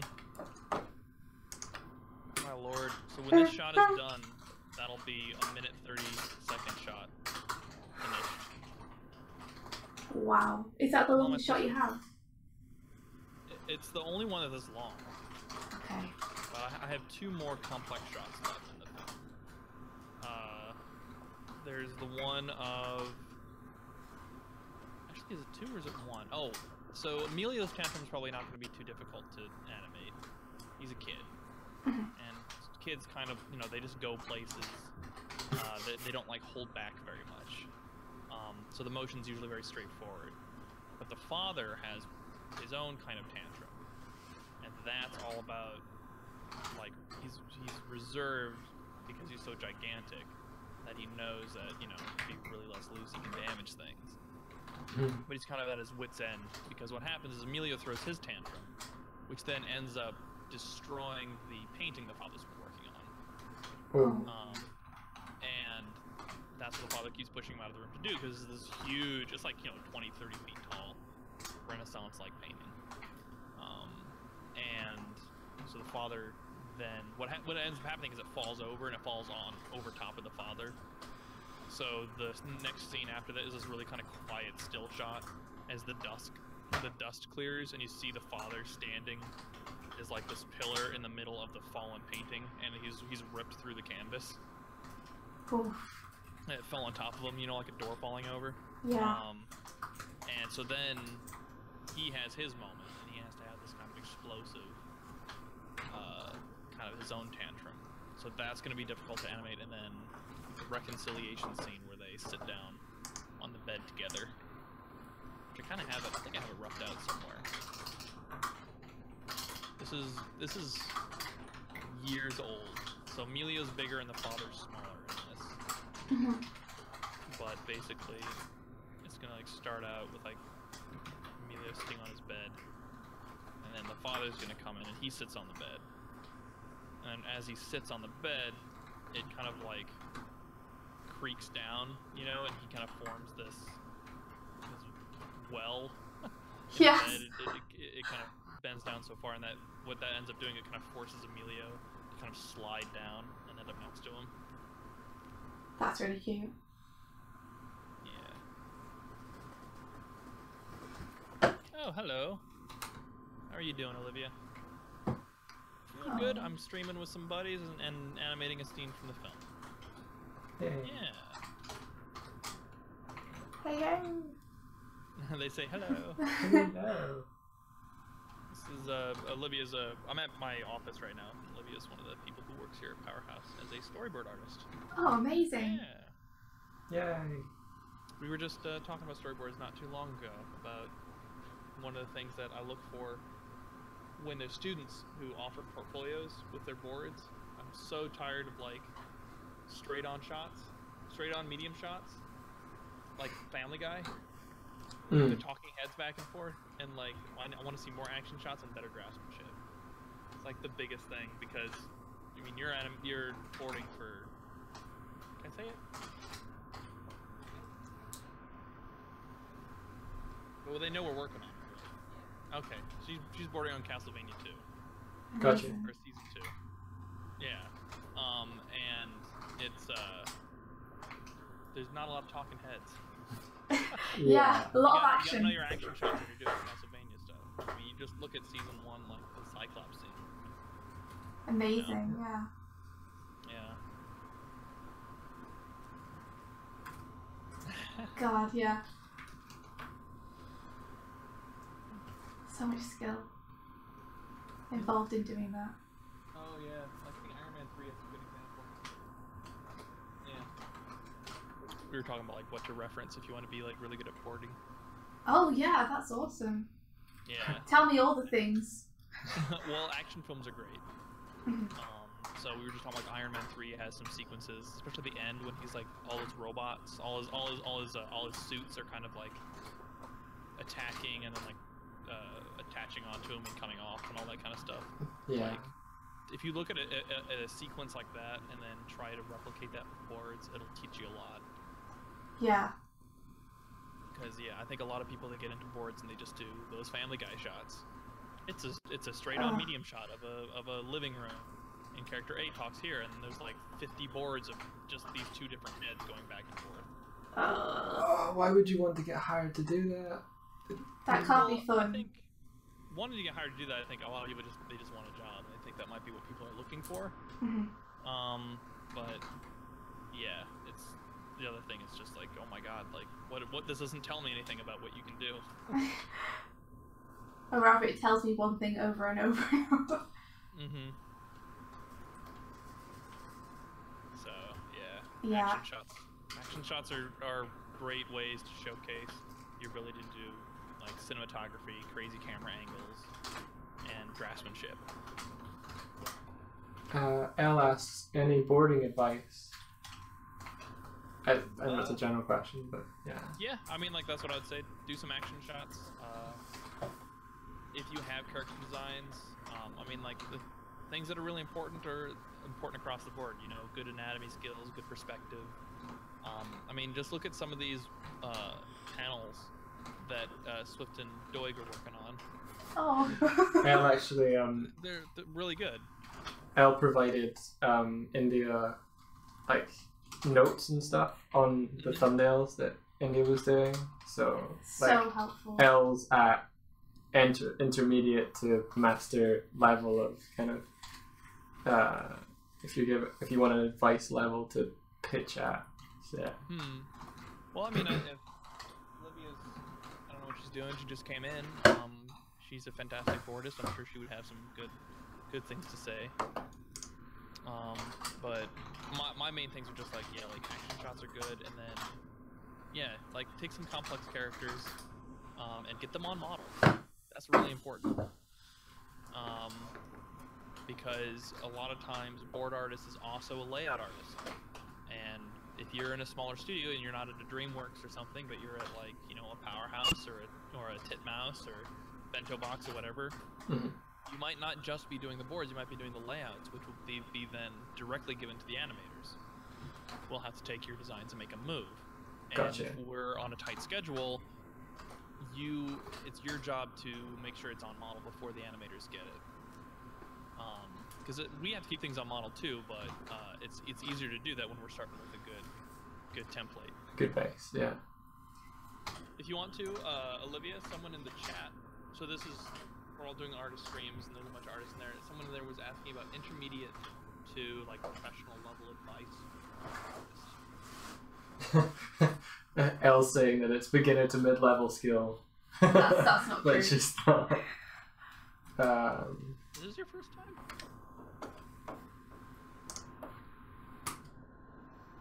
Let's see. She was a comic artist as well. There we go. Oh, what's it? The person got you. Let me find you else. People seem to be happy with your work. This is actually her first boarding gig. So, and she started out as a comic book artist too. So I think like that also goes what we were talking about you know, comic artists tend to make good board artists. That's I know a lot of awesome. comic artists who do that now. What's that? She's saying that's awesome. Like, it's amazing. A good board. When I used to work at Boulder, we would get the storyboards through, and a good board is just like watching an episode. Mm-hmm. I almost felt there was no need to animate it once I've seen the board, because I was like, well, I've seen it now. I mean, I won't mention specifics, but there's definitely every now and then we'll have a job involving outsourcing. And when you are doing outsourcing, sometimes you can't rely on the fact that they're going to get it right. Mm-hmm. And as a result, just do that. Okay, there we go. You have to kind of pretty much animate it. You know, there's been times when we've given boards to people and it's all on 4s. Yeah. Just because like you want to minimize as much revisions as you possibly can. Oh, Al asks whether the person in your office just now, whether they have a Twitter and what it is. Olivia, do you have a Twitter? What is it? O-N-O? Oh, O-N-O. Okay, and what was the last part? Oh no, Robo. Is that it? Oh, there you are. Just... Thank you. I'll put it in the Discord chat as well. There you guys go. Awesome. Thank you very much, Reminds me Olivia. of, what's his name? Crendor. Do you know Crendor, Olivia? He had a Blood Bowl league and he gave all of his characters crazy names, and you said Ono Robo, and one of that reminded me of his character Rana Donovan. Rana Donovan. What an amazing name. Was that like an Irish character? They were all lizards. Okay. Irish then. Rana Donovan, Yolo Swaggington III, Swampy the Dwarf Smasher, Lizard Ditka. Great. Trying to remember all of them. They had some good ones in there. I love this. What was his name? DJ DeBrinkashaw? That was pretty good. That's so awesome. I need this in my life. Do you guys have like communal areas at Powerhouse where you guys can just play games together on breaks or something? Oh God, do we? I thought you might. We have.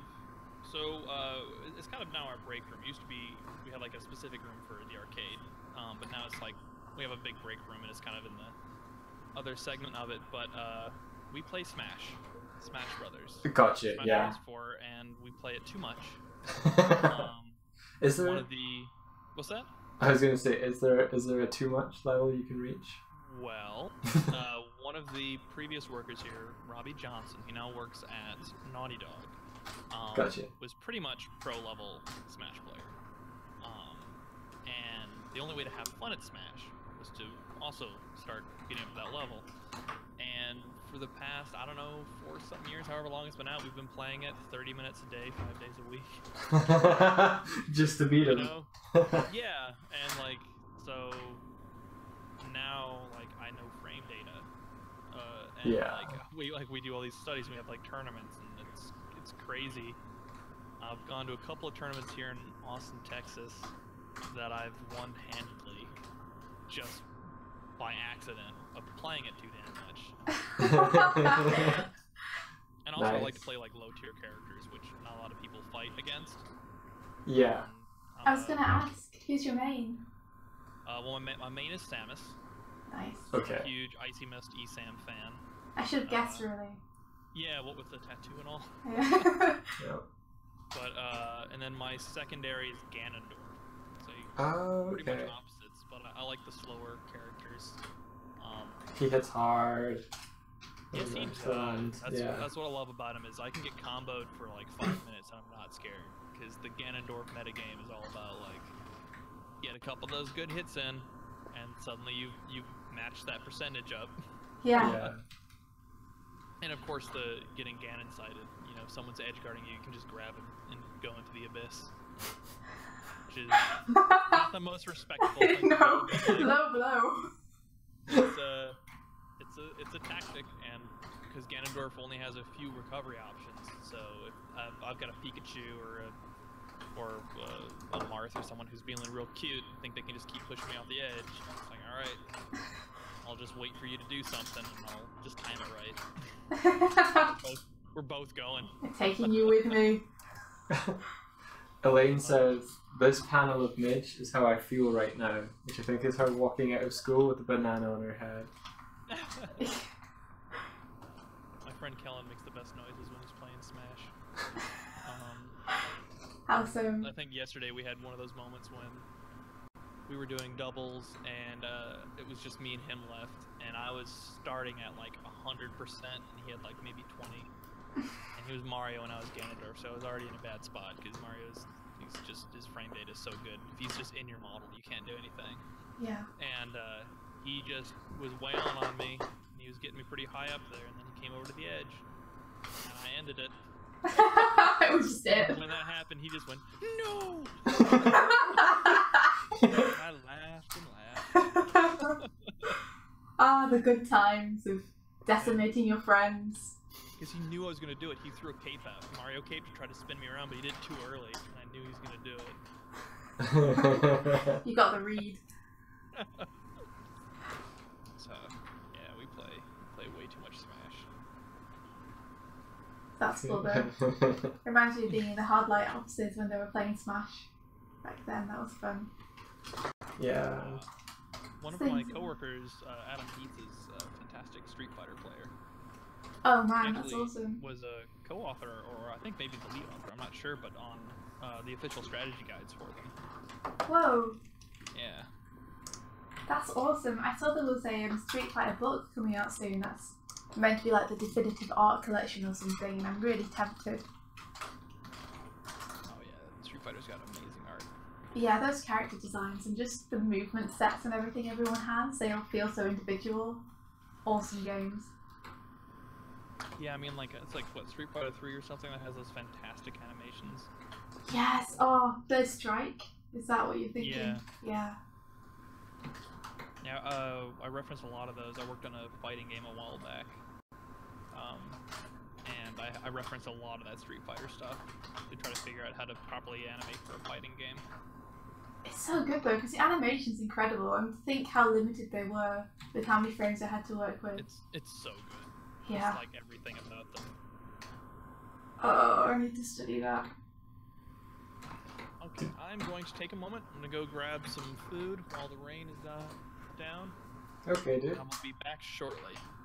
Cool, cool. We'll hold the fort. I'll put on the, what do you want me to put on? I can put on, like, a shot or something. Yeah. How about just play on loop?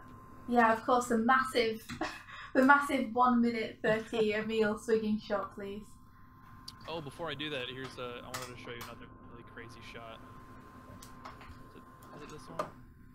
Oh, I was going to ask you too, the dad sort of anger shot, the part where he kind of gets annoyed. Is that all in perspective as well, in terms of you're looking up at him, or is that more eye level with him? I'm not. That one I think was more straight on because I'm putting the GIF up now.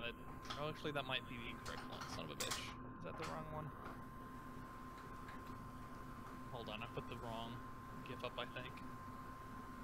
Now I can't take it down. No complaints though. It's all good. Let's see, is this the right one? It might be. Let's see. Mila running. Oh, yeah, okay, that's fine. He's just... Yeah, that one works. Okay, that's the right gif. The movie kind of goes back and forth between the characters and who kind of play it like a phone conversation. In that, like, when one is talking, it's them saying something, so the camera has to reflect that. So if the camera's looking up at the father, we're coming from Emilio's perspective in that scene. Gotcha. And in that scene, I want it to be the father's perspective, so it'll probably be a little bit more straight on. That's super interesting. Yeah, it's a good way to think of breaking it down so that you always know, like, your audience is always with the character you want them to be with. That's the goal, at least. Yeah. And most of the film is from Emilio's perspective, so there is lots of shots where, like, the father is purposely, obscured. Yeah. Because he's more of a force at that point. He's less of a... We're not really getting it from his side at that point. But it also serves to show the distance between him and his father, almost, that the father's trying to keep aloof, so he's not... He's a big part of his life, but he's not close, if that makes sense. So we feel that distance as the audience because we can't see all of him. We'll probably get that more in the final shot, or like one of the final shots, 64, where they have their emotional moment. Alright. That, oops, there it goes, okay. Alright. There's the giant shot. I'll let you guys enjoy that for a bit, make sure everything's saved, and I will be back shortly. Okie dokie. Cool. Catch you later. Enjoy the foodins.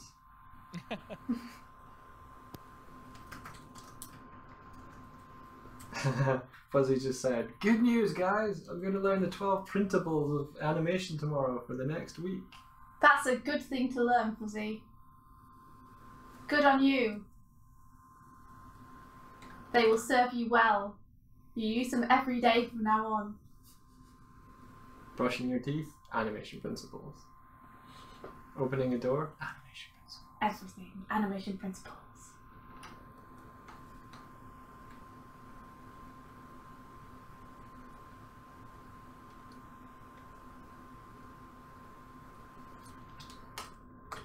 So how's it going, Mike? It's going okay. Just flatten. I'm on panel 9 of 12, but I've only done really getting the figures rather than going right into the figures. I think maybe I'll just I'll cut into the shapes of Midge, but keep everyone else, Midge and Joe, and everyone else kind of more flat so that they get the focus. But we'll see. Nice. I'm still working through this massive page of massiveness. Thank you, Elle, for this. I'm not blaming you. No, Elle's done this amazing page layout for me. Basically, the bottom of this one page, I didn't know how to establish the house and also show the rooms in the space I had. And Elle came up with this thumbnail suggestion for me that I went with because I think it's amazing. But it requires a lot of drawing that I've been hammering away at throughout the day. I helped by modelling a house. Oh, you did. It was so helpful. I'll show that soon, I think. I'm still learning how to convincingly draw perspective. So houses and architecture are particularly challenging for me. So Mike's been mocking me up Blender models, which I can then use as reference. And it's been so helpful. I was very stuck early today. It was an anxiety day. Elle said, haha, whoops. But Mike saved me, as he often does.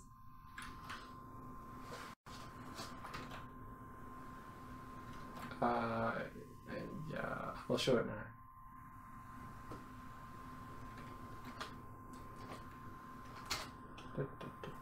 It's a house. Wow. So this is Midge's house. So that India could get establishing shots and stuff. It's even got some stairs and a doorway. Yeah, because we ended up modelling the inside a little bit just to work out whether the outside proportions were realistic.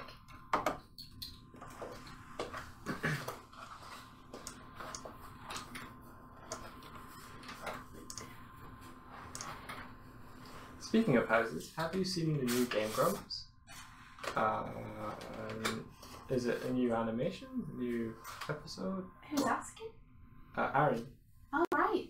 No. I haven't checked my YouTube subscriptions tonight. So, who knows? There's a better thing of the house. What is this house that you speak of?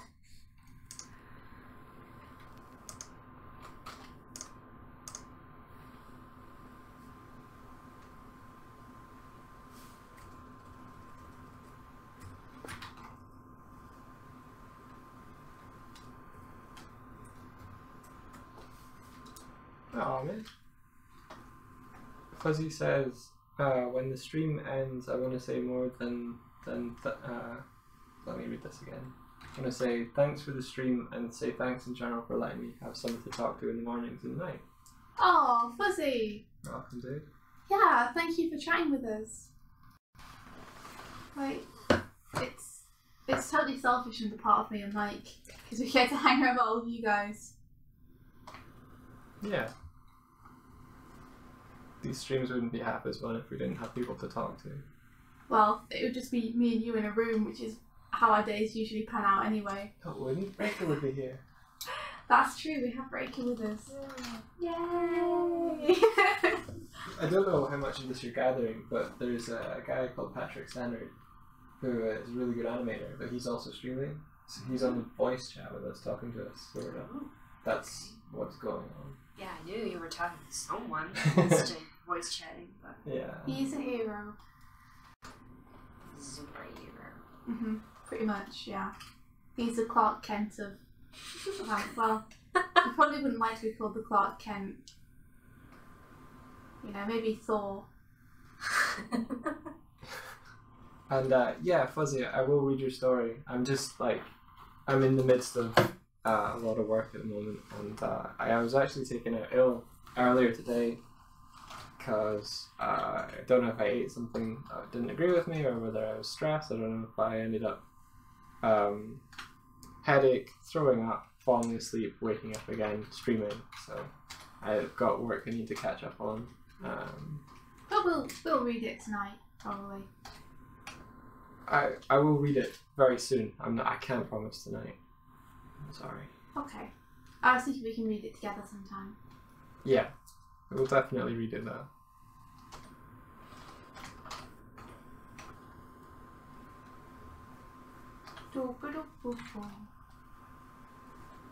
So tell me, guys, what are you all up to?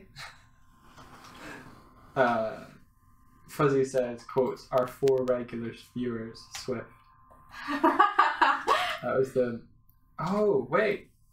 Crap. Oh, are you thinking about Hollow Knight? Yeah. Do you have it ready? Yeah. Oh, okay, fair enough. I was going to say, if not, then don't worry, just enjoy the stream. Episode... Hopefully I can upload and stream at the same time. I guess we'll find out. We'll find out. It's going. Patrick comes back and everybody's gone and the stream is dead. So. If I've killed everyone.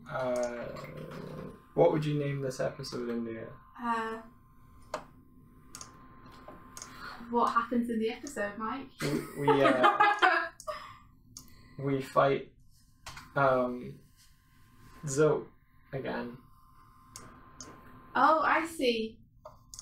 We have a little snooze and fight Zoe, do we? Yeah. What would you call it, Fuzzy? You can name it for us. Ultimate power. Oh yeah, maybe I could like use the... I need to make the custom thumbnail. Behind the scenes, how do we make episodes? Da, da, da, da.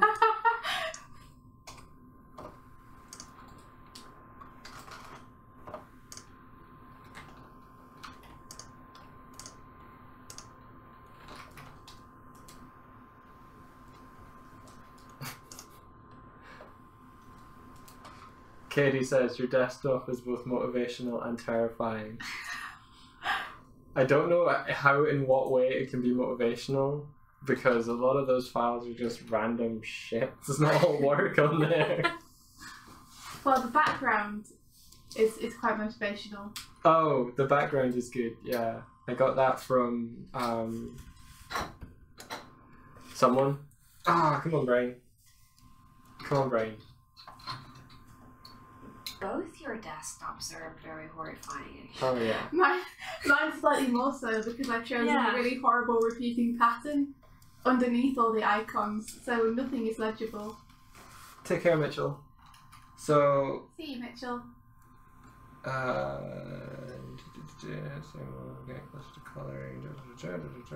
There's a character in Fuzzy Story named Den. If you want to know how I imagine him, just imagine Doig, but smaller. I can do that. Midget Doig.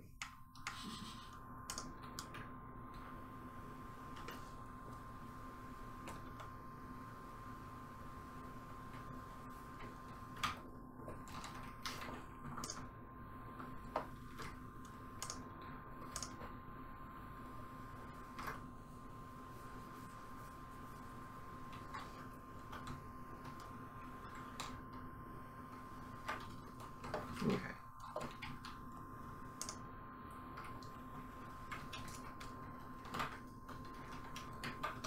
Save.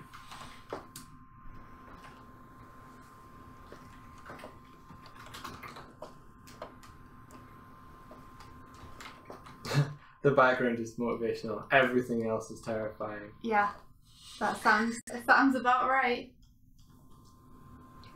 Yeah, my background currently says... Oh, it's by Sickbrush. Okay. It says, how to get started. You start and then keep going. When you're done, you do some more of it. It's so true.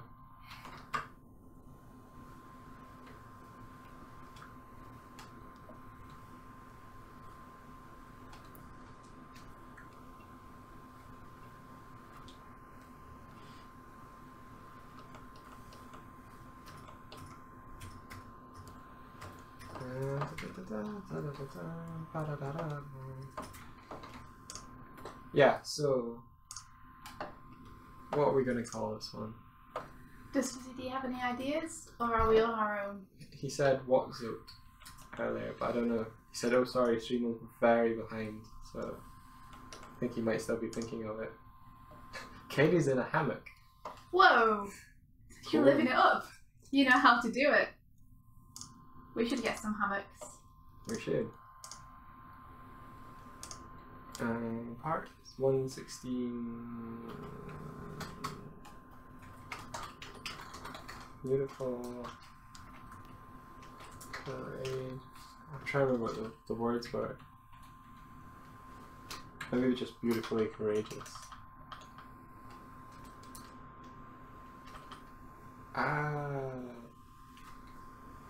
Take care, Elaine.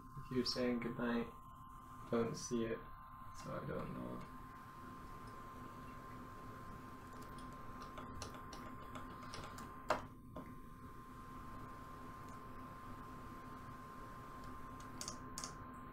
Yeah, I'm going with beautifully courageous. Nice. I like it.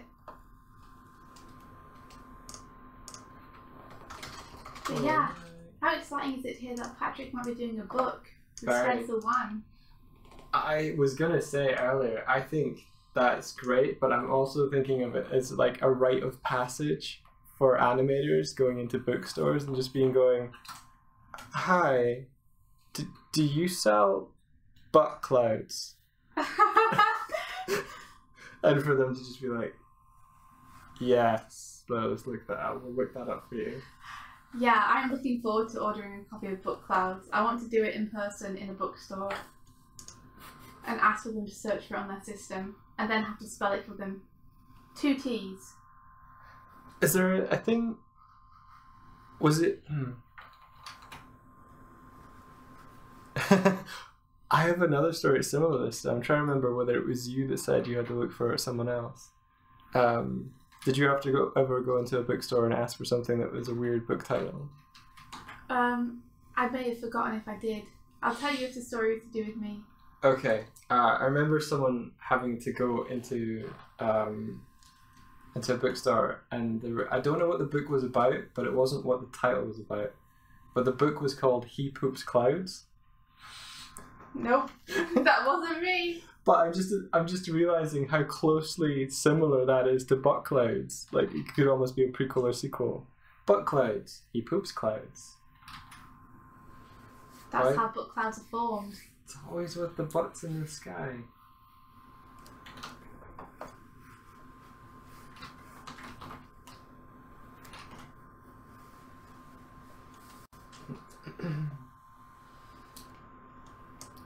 Maybe it was Andy Mack. I'm thinking of it. Same right here. I'm thinking about like trying to go for a place with Powerhouse. Really? Because Patrick Stannard is there. And Spencer. And Spencer Wang is there. And Olivia. And they have a games room and it sounds awesome, and they work on incredible projects and the standard's incredible. So maybe that's an aim to go for in the future. Yeah. Yeah. Where are they based? They're based in America, aren't they? They're based in Texas. Texas. Which recently is experiencing hurricane stage 1 winds. Not Yeah. stage 1. What's it? Phase? No. Level 1? Hope Patrick Sandwich doesn't blow away. Surely you hope Patrick himself doesn't blow away. He'll be able to take it. He can face the storm. Katie's giving me some punny book names. How to Make Quick Cash by Robin Banks. Nice. And Into the Jaws of Death by Hugo First. That's good too. I like these. So good. Okay, uploading 65%. Is the stream holding up? Or are we getting buffering? Have you just started uploading it now? No, it's been uploading for like 5 minutes or something. Okay. Let us know if we are doing some buffering. Are we buttering some bread? I might actually grab a sandwich myself. You should. You've barely eaten today. I have, well... You had that ham sando. I've eaten. And I have uneaten, and I've eaten again. So, I'll be right back, guys. Maybe I can throw up something. No, wait, maybe... What? Why? I mean, maybe I could put something on the stream that's not just a still image. But then, you know... Phrasing. How to Climb Mountains by Eileen Forward. How to keep tight deadlines by Just in Time. That's good. Nice. It's good. No, it's not. It's terrible. It's the only one I know. I once met a girl called Iona Barber. She did not. That's terrible. I could just put up our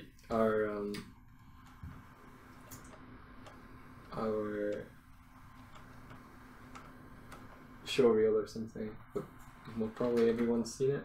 But you know, let's do it. I don't know. I never know though, I guess. Here, you can watch some animation while I fix a sandwich. You could put on a muted animation stream and then it's like I'm animating. And except they're not really watching me animate, they're watching a recording of me animate.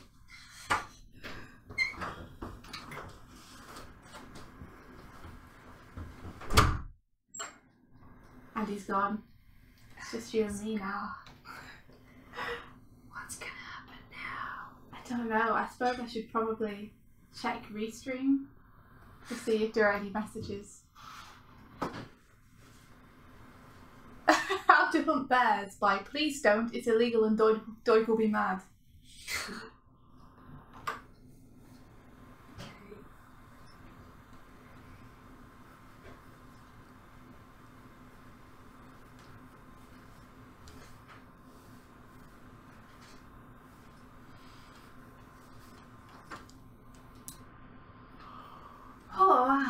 sleepy Saturday.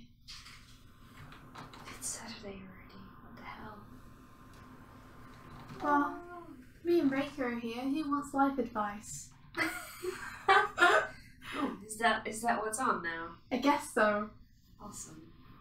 I mean, Raker's very good at life advice, and I can see the chat, so that's my contribution. Uh-oh. Who has a problem that they think is unsolvable that we're about to prove them wrong about? I'm not sure I like this plan. Whose life is hanging on a very important decision that we can make for you? Don't stress, do the work. That's a pretty good motto. I can't live up to that motto though. I've got the second part down. The don't stress part is just too much for me. Yeah, but you can aim for it. That's true. Goals. Don't stress. Don't worry, be happy. Yeah, totally. It's going to be fine. That's how it works anyway. Oh, now they get to see some Hollow Knight if you don't stop that. Oh no. Click. Alright. Well, oh no. You see, this plan is inherently flawed. Just inherently flawed. This is me on Doig's computer. What was all to play? Let's not do that.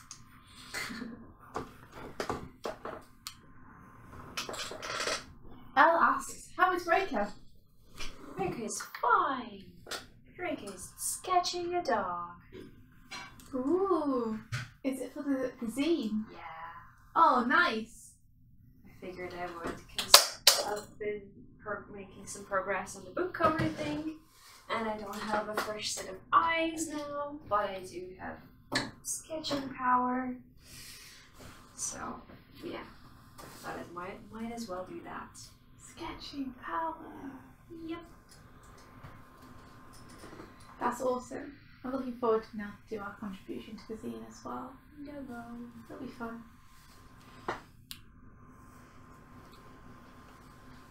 Yeah, and I like it that it's pretty freeform. You just do whatever. Just draw a dog. Draw a dog. Any dog.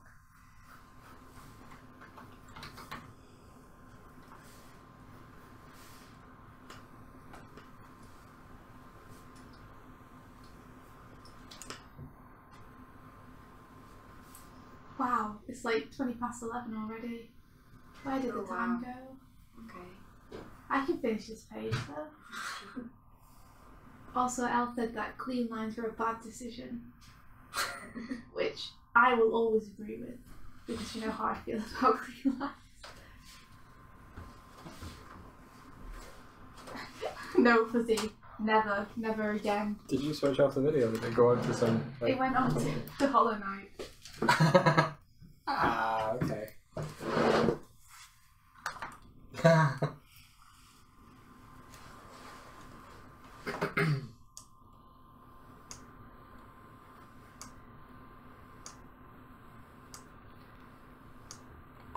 What did I miss?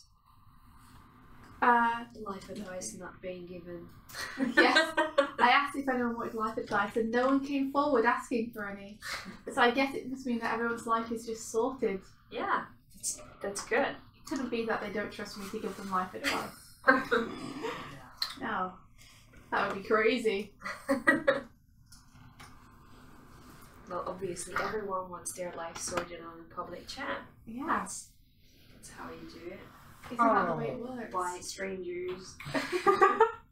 That's how every good life decision is made. Katie got her pillow a hammock. Oh, it's great that you're making your hammock more comfortable. I'm jealous of your hammock though. I covet your hammock. I'm sure your hammock appreciates the extra comfort.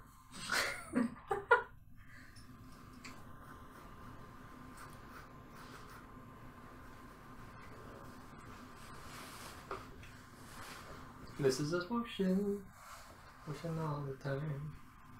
You wait If I yay! Shake it.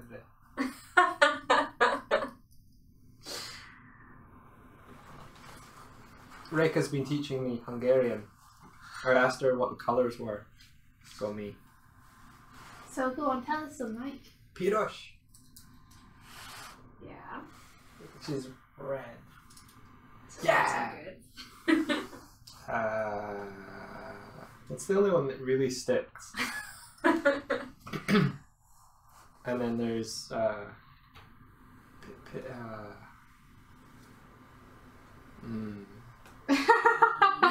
There are other colors. there's one that begins with Z, There is one. or it's like Zhoro. Yeah, it's particularly nice with the sandwich. That totally works. Uh-huh. That was really. And then there's So, Zol, that's the one. Soaked. Zod. Oh, And it's harder to pronounce than that.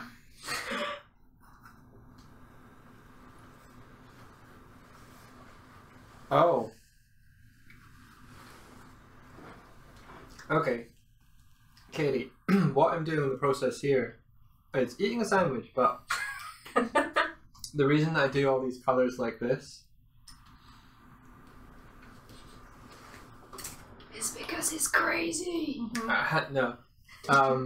I just pick garish colours so I know that they're definitely different from the adjacent colour shells, and that way when I have, this is my flats layer, which is hidden underneath Restream, but it means I have one layer, and if I switch off the inks folder, it means all of these color separations are selectable with a magic wand. So they're all very, very solid as well. There's no aliasing on the edges, so I get everything, every pixel in a couple of clicks. Andrew says actually Doig is on acid, it all just looks normal to him. It's true, he's actually colourblind. So I just nod and say it's a beautiful page, and then I go in and adjust things afterwards. Oh my god, I didn't realise that there was going to be people on the bus and they were all going to be like at her. I just Yeah. thought she was going to be alone. No, why would you be alone on the bus? I Why don't would know. I make things easy for myself? I don't know. Or for you. Yeah. This is why I was like, oh, this page. Okay. Okay. Yeah.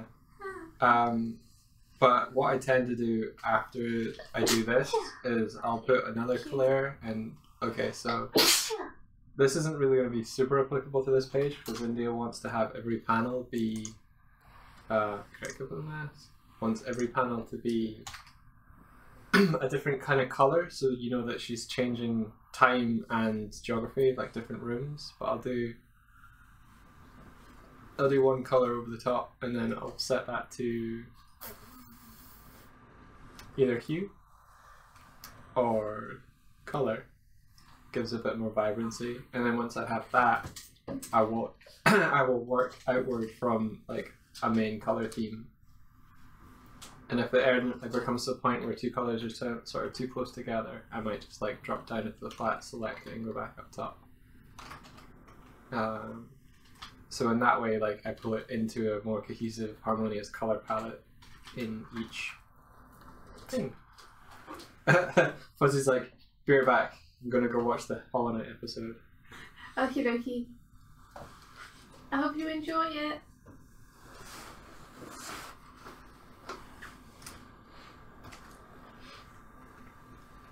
Oh my goodness, Michael, I'm almost finished this page. Oh gosh. Whoop, whoop, whoop. But yeah, flatting is only something I learned to do this year. Hello. Yummy. Oh my god. It's Sad. really coming down out there. Oh my goodness, are you alive? Did you have to go outside, I guess, to go and get food? I didn't even think of that. I went to a drive-through, but getting back to the office was already drenched. And my poor umbrella, man, oh my god, it was straining. It is going sideways right now. But you got back with your food. Everything's Yeah. intact. Some nice warm, what we call here, Whataburger. Whataburger. It's a Texas chain of fast food that is it's like a step above like McDonald's and Burger King. If I That's have to good. do fast food, I prefer Whataburger. It's Sounds they good. have like That's the good. most Texas commercials ever, by the way. What's a Texas commercial like? It's just it has like this old like grizzled guy, and he's like, nah, some things do, you know. And like it talks about like all the things that man won't do. I think one of them's like skedaddle. He's like, but when he smells that sweet jalapeno cheddar bun, you'll see a grown man skedaddle. Okay, I immediately love this. You know. Yep, I'm in Texas. That's great. That's how you gotta say it, by the way, if you're down here. I call it Texas. Texas. Texas. Yep. Everything's bigger in Texas. Skidaddle. Including waistlines. That's I fine. would I can say deal that, with like- big burgers. What's that? I can deal with big burgers. That's a good thing to make larger. The burger I'm holding in my hand right now is like... It's like as big as my hand, like to the fingertips. Perfect. That's okay. I don't know what. I would assume you would have hands not dissimilar to mine. That's really wide. That's big. Mm-hmm. Are you spreading the fingers with the pan? Mm-hmm. That's a wide burger. Mm-hmm. Need to use like an ice shovel to flip it. India. There's a few Yes. things that like I've had here in Texas that I can't have anywhere else.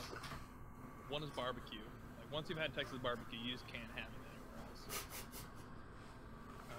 The other one is Tex-Mex or Mexican Oh, okay. tacos and stuff. Oh my god, there's no way I'm gonna be able to have that. Like, I've been to California, been to Michigan, and a lot of other states, and tacos here's the best. Oh man, I really want to try a proper taco because I've never had one. And I've been saving myself for the best taco. You should come visit us here in Powerhouse. We'll give you a studio tour and take you out for tacos. Oh heck yes, please. That'd be amazing. That would be really Like- cool. Yeah. I grew up in Michigan, and I thought tacos were like they had like the hard corn shells, like the crunchy shells, and it was just like ground beef and cheese. And then I came down here, and was like, that's about as far as you can get from what a real taco is. What? Then what's a taco? That's all I've seen. Well, one is I tend to prefer flour shells, which aren't crunchy; they're soft. Is that still Yeah, a yeah. taco? The kind of tortilla. Yeah, I prefer. Pull up Taco Deli here. This is gonna make me so hungry. I want a taco. Damn it. India. Would you like a biscuit? Would I like a biscuit? With a biscuit. So, like, here's a. Let me see if I can find you a good example of taco. You want a biscuit? Yeah. Here's a good one. The El Conquistador Thank you. is roasted pork shoulder with chili pasilla sauce, avocado, cilantro, and raw onion on a flour shell. God damn, sounds so good. It is. That's like one of my favorites. The other one is like pollo fantastico, which is shredded Chicken. chicken, roasted green chili sauce, crema mexicana, and green onions. I know what pollo is. I Pollo, recognize. yes, that's chicken. Yeah, but that's from watching Breaking Bad. I was like, pollo. I know what pollo is. I know some Spanish just because I live here. But yeah, Yes, please. Tacos all the way. I think my new favorite is the pollo and pipián rojo, which is shredded chicken, red pipián, avocado, and sesame seeds. Nice. That sounds so good. You're talking to someone that just made themselves a cheese sandwich, and I'm like, I want pollo. You're just looking at it now with disdain. I would be, but I've already eaten it. We are not the most culinarily Like- advanced people. Just get a slice of bread, Like- put some cheese. It's all good. I put it in the But it's microwave. Having Guinness here in America, like, the Guinness from America is actually made in Canada, and it's not even close to what you guys get in Oh man, We'll have to buy you a Guinness when you come over. Ireland. that's the one thing my dad asks me every time I've talked to him. He's like, "So have you had a Guinness yet?" And I'm just like, "Dad, no." I would. I've not got anything against Guinness, but I'm not a beer drinker. So it's like, "Hey, did you get a Guinness?" And I was like, "No." That was one of Oh, I my love quests beer. when I came You need to get Guinness, Rika. I need to get you do. to try and get it. Because I have family who live up in Ireland, and they always, and whenever they visit, they tell me about how shit our Guinness is. Alright. Once we finish this comic break, we'll take you out for a Guinness. So Okay, we can have a cider. That is the plan. I will get a Guinness. Actually, no, wait. Okay. Someone has passed me a Guinness to drink from while I've been here. That could have been I me. think you'll find it's not unusual in Ireland. Could have been Rika. You just Could have been. everywhere you go, people try to pass you a Guinness. It's You're nice. walking down the street and people are trying to hand you a Guinness. So, but I might either be imagining that, dreaming that, because I've been asked by my dad so often, or like... Your dad's fantasies are starting to become your reality. Yeah. Yeah, if you guys come down here, we're gonna get you tacos and barbecue. Okay. Well, we have to come now. Just for those little things alone. I mean, I love My barbecue. new favorite barbecue joint is Slab Barbecue. I'm gonna pull up a picture of one of those sandwiches. Oh my goodness, this is turning into blackmail now. I can't. Yeah. You can't do this. This is emotional torture. Watch me. Oh, hey, Barney. How's it going? Put it in the Discord chat. Oh gosh darn, is there anything better than just nice barbecue? No. The answer's no, there isn't. Oh, that looks so good. Shredded pork shoulder or brisket or any of that. Bring in a bunch of sauces. Now, are those mini burgers, or are they regular burgers, and the big burger is actually so big that... the two at the top left, those are definitely mini. Okay. Like me a good mini burger. The minier the burger, the more of them you can have. The tradition that I've noticed here in Austin is some burgers will be served with a like a steak knife, so you can cut it in half, make it more manageable. Well, screw that. It's going all in. Just gonna face plant it. Yeah, and like if you want like a burger in America, Austin, Texas is the place to be because they're known for their burgers. Sounds amazing. Okay. Plenty of beef available, I'm guessing. Well, we have to go to Texas and get burgers and tacos. Talking about face planting burgers, Patrick, have you ever seen?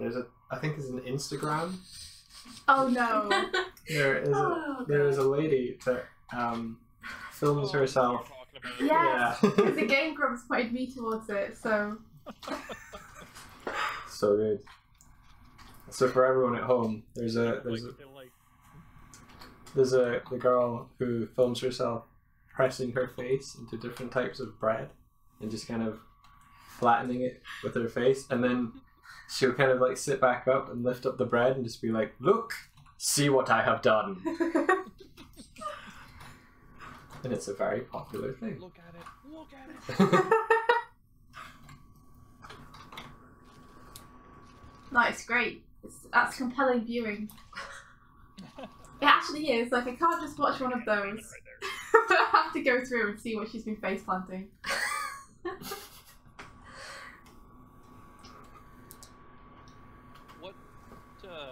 What other than, I guess, Guinness would you consider as kind of like a treat that you'd have to get when you're in Ireland? A treat in Ireland. Soda bread is good. Just buy yourself a loaf, carry it around Oh, with you you. said soda bread? Yeah. Yeah. I haven't had good soda bread. Yeah, That's good. that's really good here. Like, really dense and nice and fluffy. We've got an old family recipe that's like, it's like potted crab on soda bread, Ooh. Whoa. but I don't know how to make really good soda bread. Oh man, yeah, it's so good. I love it. It's like half cake, half bread. All awesome. Specifically Irish treats. Because I know in like England it's like fish and chips or something. I guess. Yeah. I don't know actually. I'm I'm trying not to sure. think. Yeah, because we're Potato falls. Say what? They're like those small little pancakes made of potatoes. That's super nice. Oh, yeah. Have them with butter in the morning. You love potatoes. Mm-hmm. You're probably talking to like, okay, Elle, tell us really Yeah. great, like, Elle's now going like, chowder, stew, delicious bread, meat, beef. Whiskey. Yeah, tell us particularly good Irish things. There's an awesome burger chain here called Five Guys, but I think that might be not just Oh, yeah. Ireland. Is it a burger chain? Yeah. They We have have it. that here too. Yeah. Come on, Ireland. Up your game.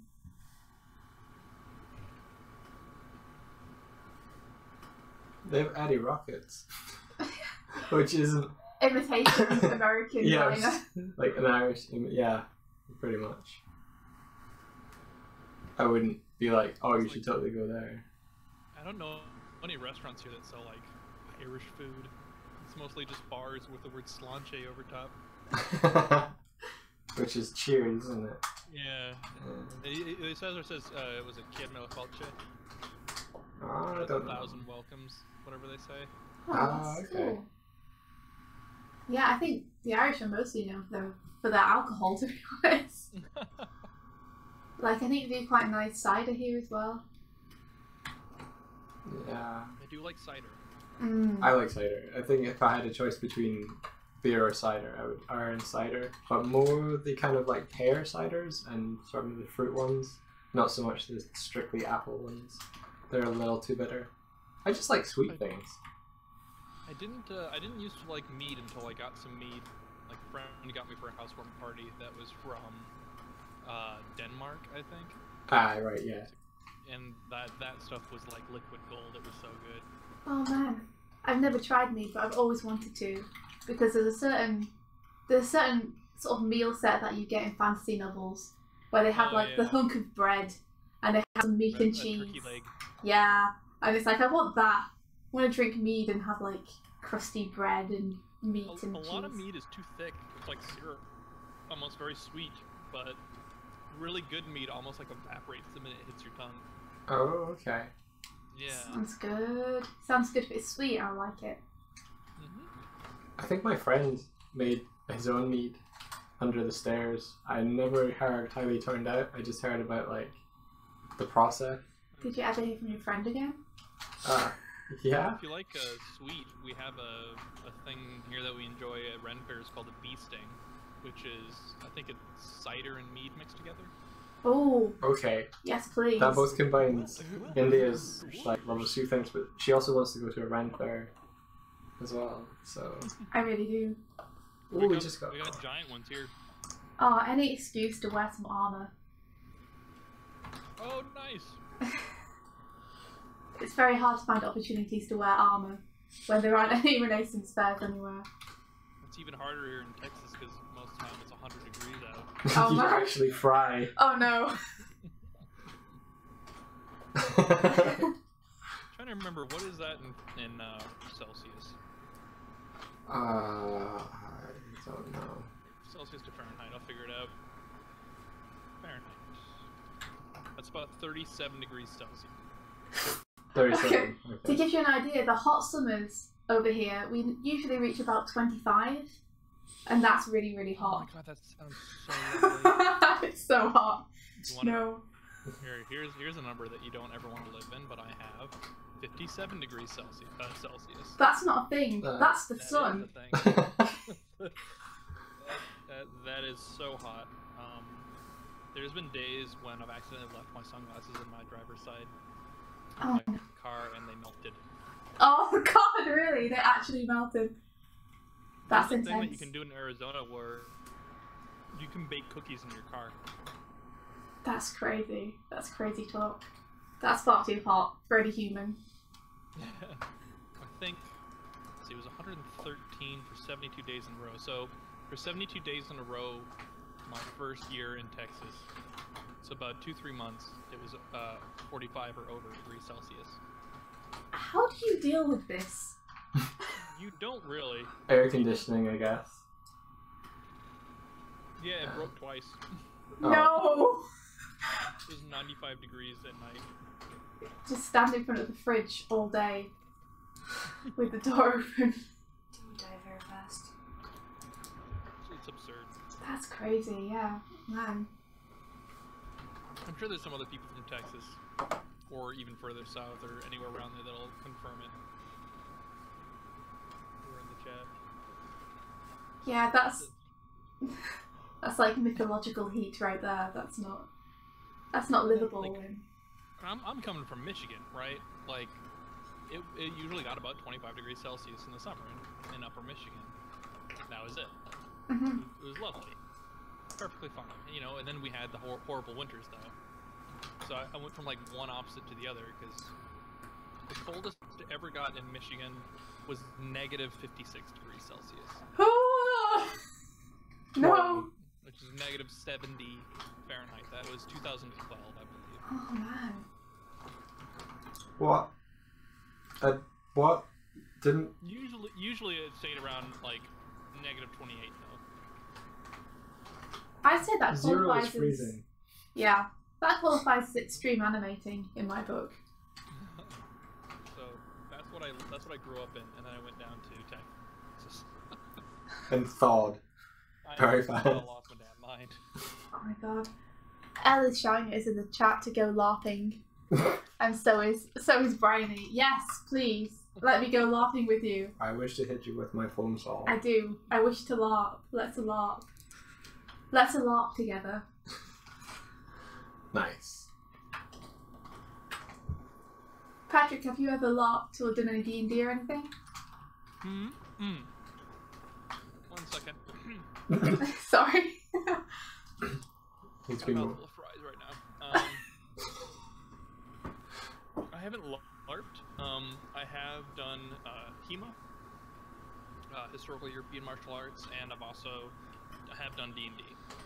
But I haven't done LARPing specifically. Okay. Me either, but we love D&D. So much fun. Would you be interested in joining us in a campaign that Claire is writing? Oh my lord, maybe. Cool. Depends on when you need me.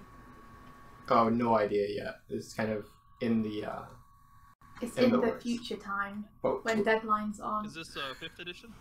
it probably will be, yeah, but we're thinking of having it like animator-y themed campaign. Yeah. I don't know how it's really going to tie in, but yeah. The last campaign I was in, I played a nobleman hobbit / thief by the name of Ponto Poppybottom. Oh, nice. Nice. Yeah. He had kind of like a really high, kind of raspy voice. I don't know if I can do it right now. It's I got too okay. many fries in my mouth. We won't make you. But yeah, I had him. I've done a few different characters. I like to do voices, so they've all had wildly different personalities. Oh, that's awesome though. Super cool. I want to do a character that's I think a druid, but they've stuck in the form of a bear, if I can. I haven't really read too much into that character build yet. That's my plan. Are you going to do the voice of a bear, Mike? Maybe. I think if I'm at a lower level, I'm more likely going to be like a small dog that looks like a bear. If you've ever seen like the GIF of that dog that looks like a bear, that's pretty much what I have in my head. Adorable. I haven't seen that. You've not seen Bear Dog? I don't understand how a dog can look like a bear. I will show you how a dog can look like a bear. Please do. I know exactly what you're thinking of too. How can this be possible? They had a character in one of their D&D campaigns. I did a drawing of. I'm trying to find it. And his name was I think it was Dougal, and he was basically a corgi that walked on 2 legs, but he was like a merchant. And his name was Dougal.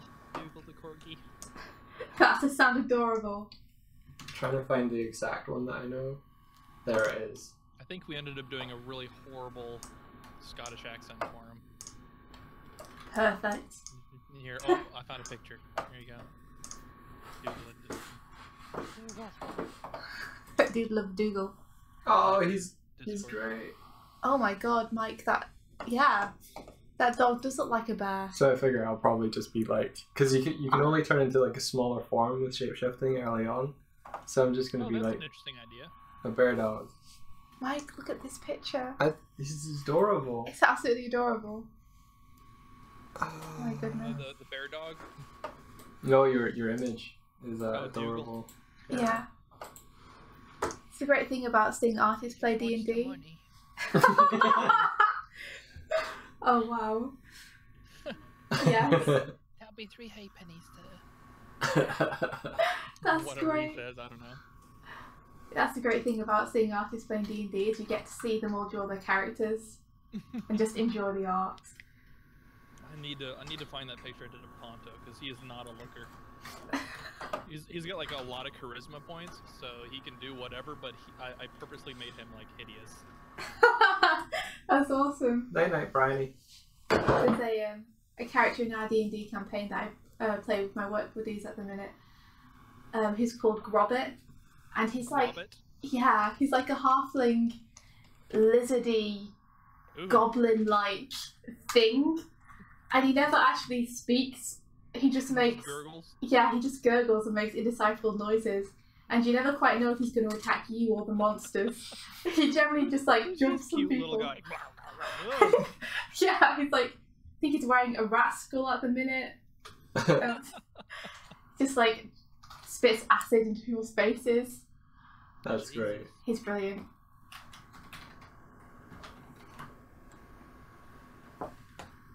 There's something wonderful about the most disgusting characters. I wanted to make a warrior character or like a barbarian, or make him sound like an old Looney Tunes thug. The kind of like okay boss, like one of those guys. Yeah. Oh, that's brilliant. Oh yeah. Please. Yes. You need someone to follow though, Give don't him, you? like no intelligence points. Yeah. They really need to work up against like the little gangster type. I hit it with the stick. It's awesome. Sink every point into strength. All of them. Yeah. Strength, constitution, 0 intelligence. Just put it all into strength. Yeah, Just have him start off with 16 strength or something absurd. exactly. And then every level, wow, where are you going to put this stat in? Strength. I've done that a few times in like video games I've played. In one of the Dragon Ages, I think it was 2 maybe. I played a dwarf with absurd strength stats, and I remember my whole team consisted of like all mages, and then the one golem character who was like a well, like a magic well, and could then provide power to the mages. That's cool. And I just walked my little dwarf guy up, this confident little asshole, right up to the dragon's face as 3 mages just buffed the fuck out of him. And I had like the super magic like star sword thing you have. Mm-hmm. And just to watch this dragon that usually takes 30 minutes to an hour maybe to kill, and just to watch me just take like a fourth of his health off in one strike. Oh my goodness. That's brilliant. One punch dwarf. Oh, I love seeing stuff like that done. Stuff that you don't normally see. You know, problem solving in new ways. Just seeing how far you can push things. Katie remembers in one of their first campaigns it was space themed and some tiny aliens were attacking the ship, low level stuff. Her friend new to the game, and I'm assuming she's going to follow this story. Oh, I chimed in too soon. I didn't even read. I was just like, oh, story. Wanted to test the rule. You can do anything in D&D. So he asked if he could attack the aliens by farting. The DM let him do it, and he got a natural 20. Oh, nice. Cheered, but he was wearing a spacesuit and knocked himself out. That's perfect. Great DMing as well. I thought it was going to be something like they found out the room had no windows. Team incapacitated. That's brilliant. That's so good. I know that Ponto has like a lot of intelligence in like history and stuff, but I keep failing all my rolls for it. So we haven't quite figured out what he knows. I know he knows something, but we haven't figured it out yet. What could it be? The most recent character I played as a it's kind of like a 4-foot magic robot that is powered by wild magic. Wild magic? What's wild magic? Oh, it's so fun. Every time he casts a spell, I have to roll to see whether another effect is caused by it. What do you roll, Mike? I roll a D20. D100. Yeah, so if it does get caused, then I roll a D100 and there's a table of effects that happen. Some of them benign, some of them not so benign. Like one of them is like you cast fireball on yourself or something like that. Yeah, so we kind of made it in usually it's like if you roll above or below 10, then it fires or something. But we set it so that it was like odd or even, so there was even more chance of it firing. Because like most of the people in our campaign, like they want something weird to happen. Yeah. It's great though. It can do anything from change your hair colour to summon a unicorn. It's ridiculous. There was a point. Oh, okay, sorry, keep going. Sorry. No, you can ask. Go for it. I was just gonna ask if you guys have watched Adventure Zone. Yes! You love Adventure Zone. We love the Adventure Zone so much. I was actually going to be like, hey, you know Adventure Zone? But you totally know it. Are you up to date? I am not up to date. I need to be up to date. We will not spoil anything, but it stays good to the end. One of my workmates is part of that animation collab for it. Oh, that's cool. awesome. India is too. Cassie Urban, are you familiar with? No. No, but I can find her. Or seek her out. No escape now. Let's see.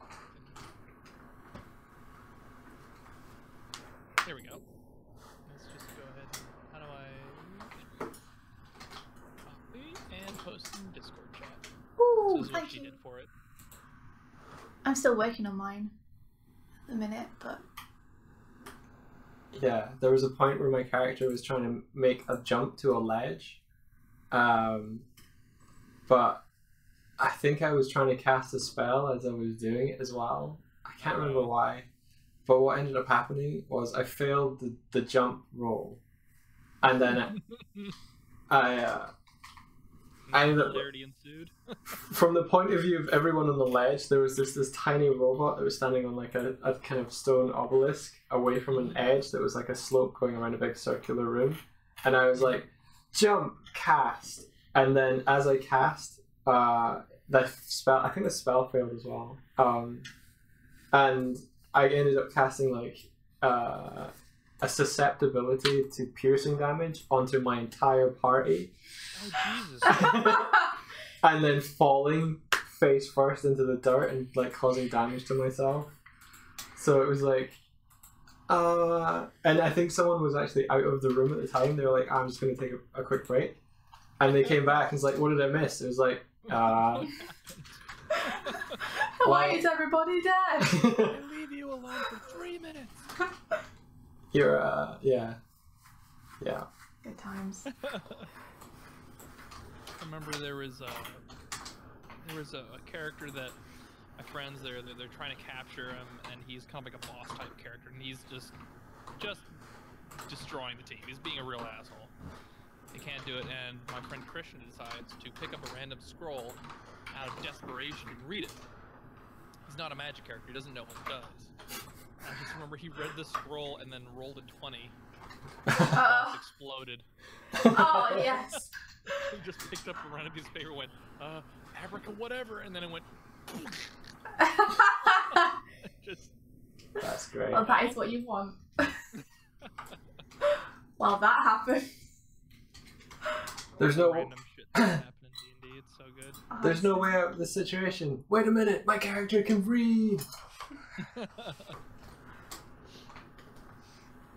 That's brilliant though. Yeah, D&D, so much fun. I remember Ponto apparently is like now the bane of goblins. And he's this little nobleman thief hobbit guy, but in one of the fights I just rolled a bunch of crits. And it was after I took a lot of damage. Basically the goblins jumped us and they hit me first. And so we just joked that like they ruined his coat or something like that. They messed up his threads. So he just goes on this murder spree. You die! It was like 3 or 4 crits in a row. So it was just like, skewer these 2, cut that one's head off, slice that one in half. It's just like, damn, Ponto, take it easy. Yeah, jeez, man. Don't piss that guy off. And all that. But this new campaign sounds interesting. So do you guys know anything about it besides that it might happen? No, not really. No. Oh. Just letting Claire do her thing. I jokingly said that we could be like peg bards, like roaming around. Like that's the name of the kind of group we'd be affiliated Say with. peg bards? Yeah.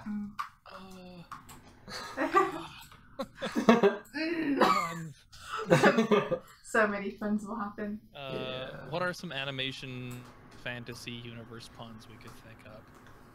I think I would like to be a necromancer because I want to be able to reanimate things. The Milt Khaleesi. Bill Khaleesi, that's terrible. Oh, perfect though. Trying to think of some. Let's see. What would all right? Here's a fun little thought or idea. If let's say instead of classes like warrior, barbarian, and wizard and all that, they were all based off of animation themes. Mm-hmm. It's like, what would the different classes be? Okay, let's see. You know, so like you know. So the fighter. What would a background artist be, or something like that? Mm-hmm. The illustrator, would the illustrator be like a mage or something, or could the animator be like a necromancer and they give life to things? See, I'd love that. Reanimate corpse. I guess the illustrator might be like illusion magic, so they can create visuals and stuff. I don't know. That would totally be it, yeah. Or conjure objects, maybe. Mm-hmm. I wonder what a warrior would be. Maybe the fine artist could be a warrior, just runs around hitting people with paint cans. Old school. Definitely. Oh man. Thanks. What about a druid? Maybe like a watercolor painter or something? Someone who's kind of out in nature. Doing that plein air. Ooh, the bard could be a producer. Someone who just follows the party and sings their praises. Just tries to motivate people. Come on, guys! Got another story from the chat. Singing a song about tight deadlines and low budgets. Bardic pressure.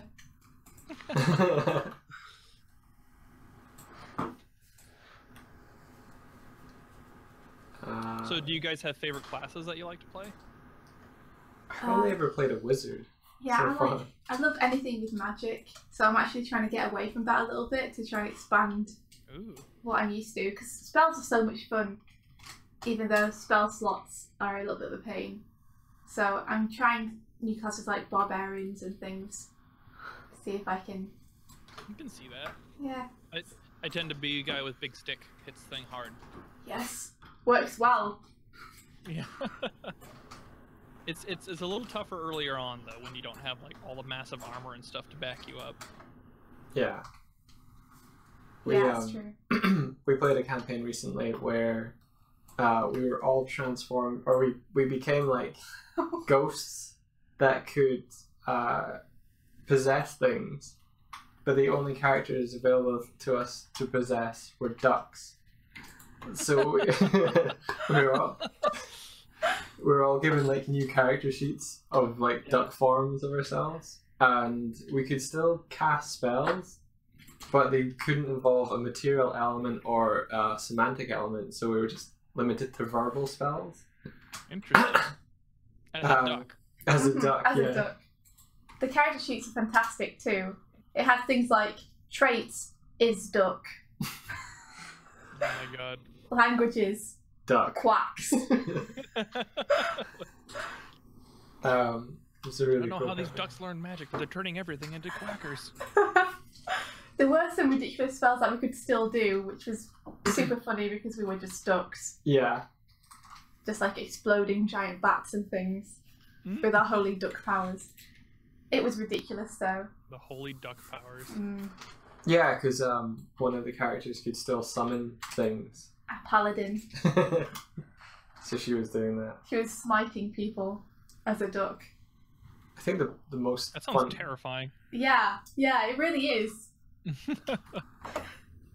But at one point during a kind of labyrinth moment, my duck came across a dead duck. But the dead duck had a curious that had little robotic arms built into it, which would enable you to like cast somatic spells with the arms. So I was just crazy. like, yes. So I was actually the only thing I managed to do with my new duck arms, because all the battles had kind of been won and lost at that point, was I just started using Mage Hand, and I ended up using Mage Hand to lift a duck corpse to solve a puzzle to help like get past like a room where it had pressure plates, and if you like jumped on the wrong pressure plate at the wrong time, or like you lined them in a certain way, the ceiling would come down and crush you. Using the corpse of one of your fallen brethren to slam into like the right or wrong pressure pad. Yeah. So respectful.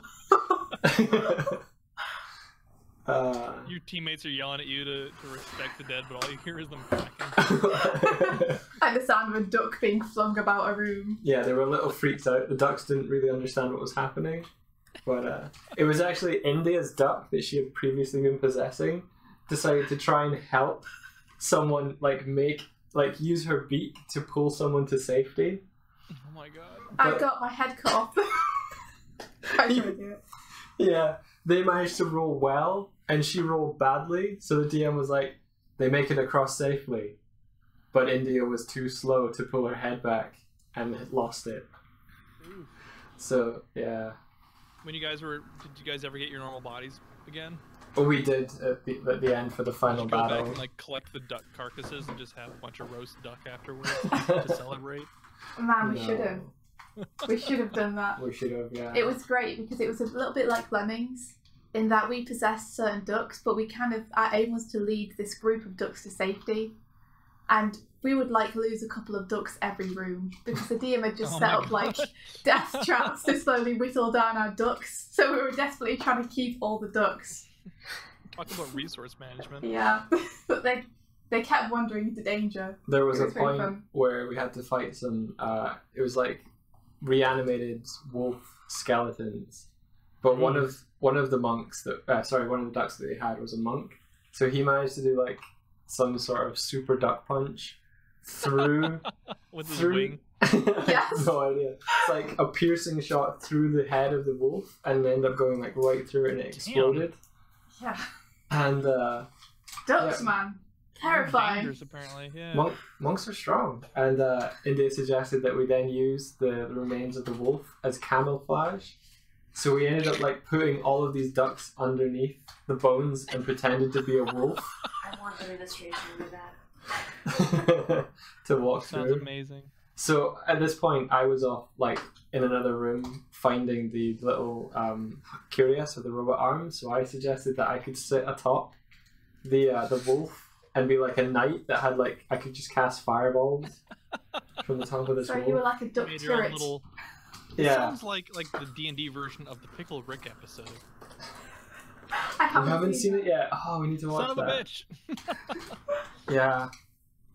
Okay. That The goes on the reference list. is lost. No, I've seen they released an animatic for that, for one of the fight scenes from that from way back, and I've seen that. So I know I bet everyone in the roughly. chat knows. Everyone probably Fueled by knows. Boredom says McGregor or Merriweather? Question mark. I don't know what that's referring to. I'm not sure what that's referring to. He says, I have no idea. The only McGregor I know is from Beatrix Potter. Oh, I think he's talking about the fight. I'm sorry. You guys know Conor McGregor. He's a UFC guy. Oh yeah. Is he not Irish? He's the fighting Irishman with tiny nipples. Well, now I have to Google this. Have you? Oh my God, I'll find it for you. It's horribly like tiny he nipples. just runs around and he does like that horrible like Irish accent, the whole time. Oh, I love this already. It's Conor McGregor Flash Kids, I think. Let me find it for you. Thank you. See you later, Kate. I was just about to read out your D&D. Here you go. D&D story. In the Discord. I'll read this quickly. Katie Wyman says, me and another team member once accidentally killed our entire party. They were sleeping in a cave, it was a maze, and we went off to explore. We got past the first puzzle and moved on to the next one. We found a box. The mage wanted to test his new skill of filling any object with water till it's full. The simple skill used to make sure you don't die of thirst while traveling. Except we didn't realize the box had a magic portal connecting to a door in another part of the cave. This meant that the box had no bottom and our entire party drowned. We solved the puzzle though. It was the saddest victory. R.I.P. That's awesome. Oh man. I think the DM probably just wrote that door in just to be like, you know what?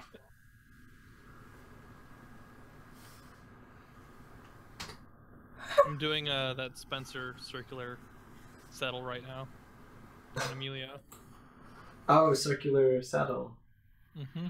Nice. I am still flattening this Amazing. page. Are you watching the Flash Kids thing? I am, yeah. It only gets worse from here on. It's so absurd. I love this little war chant of Give me your belt. Fuck you, O'Brien. Give me your belt. Oh, in space now. Dick punch.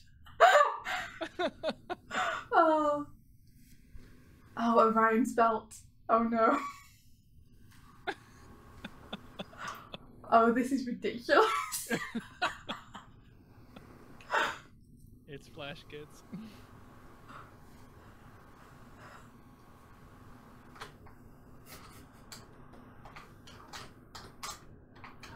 A panel with only one character. Oh my gosh.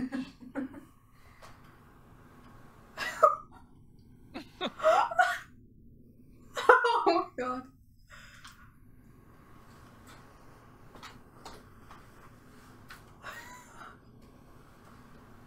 It's something else.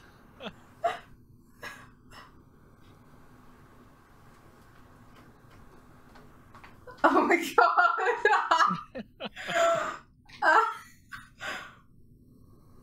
Search your nipples, you know it to be true. You know it to be true. I'm your daddy, Colin. Perfect ending. Oh, I'll give you a belt. That's great. Oh, Mike, I finished the page. You can download it. Can I download it and flat it? I did it. You did it. I love the color, the colors you guys use. They're so good. That's all, Mike. Thanks, man. You mean? I'm guessing you don't mean the one that I've got on currently. No, the one where it's like pink and blue. Yeah. Mike's a colour wizard. With your green. I can show you a little bit if you want. This is like, wow. This is if it zooms out. Whoa. This is the whole comic so far. So much blue. Oh, there we go. Look at that. So some of the more finished pages. Oh, I love those covers. Nice. Oh, yeah. India stuff. It's really nice. This is like the front cover, then the credits, and then this will be like kind of the interior page. But then India's done this page here. So that it's lagging a little bit, so I'm following though. Oh, okay. So if I move this page over here. Mm-hmm. supposed to match up with like the next panel or the next page. I'll let that kind of catch up with you.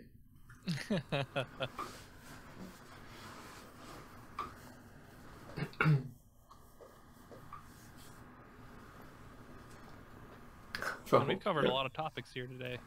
Yeah, it's been really We've fun. bounced all the way around. From barbecue to D&D and video games and all sorts of stuff. Looks like the rain might be dying down. Good. Yay. That is good. No more monsoons, please. Yeah, it was going sideways a little earlier. This is another page that I quite like. It's okay, you survived the outside world. Braved it for the sake of a... Was it a burger you got, you said? Yeah. It's really funny. I have... my skin's lighter down here in Texas because I avoid the sun a lot more than when I lived in Michigan. I see. Yeah, Just because it of the can actually heat. get relatively dark. I don't tan at all, I just burn. I burn and Yeah. peel. Well, that's from my mom's side. So my dad's side, you know, I think they're all like... Well, I know Stannard comes from like Scandinavian origins. It's like Steinhurt or something. But he came over from Ireland when he was like a kid, and they're all just like super white. So that's where, you know, that's where my sister gets her freckles from and her pasty white skin. Yeah. But on my mom's side, her dad was, I think, half German, half Hispanic, and then my grandmother is Native American. So I actually don't need to use sunscreen myself, but I also get wicked farmer's tans.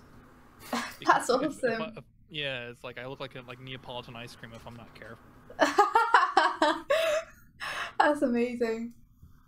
Yeah, I wonder if I might have a picture of little toasted Patrick Oh, somewhere. yes, please. When I was a little, We used to always little make skinny fun. child. That's great. Because my mum's okay, because she's got some Indian blood, but we used to call my dad the lobster, because whenever we went to the beach, he would just like go completely pink and shiny and just stay that way for the entire holiday. Oh man. Poor dad. Your dad's really funny. Lobster man.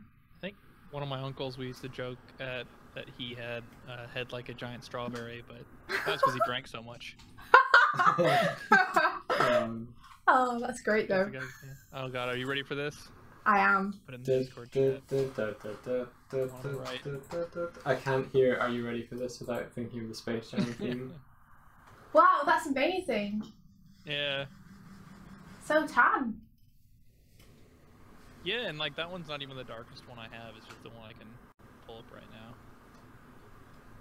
Let's get a look at that bowl cut. Oh yeah, no, I knew what fashion was.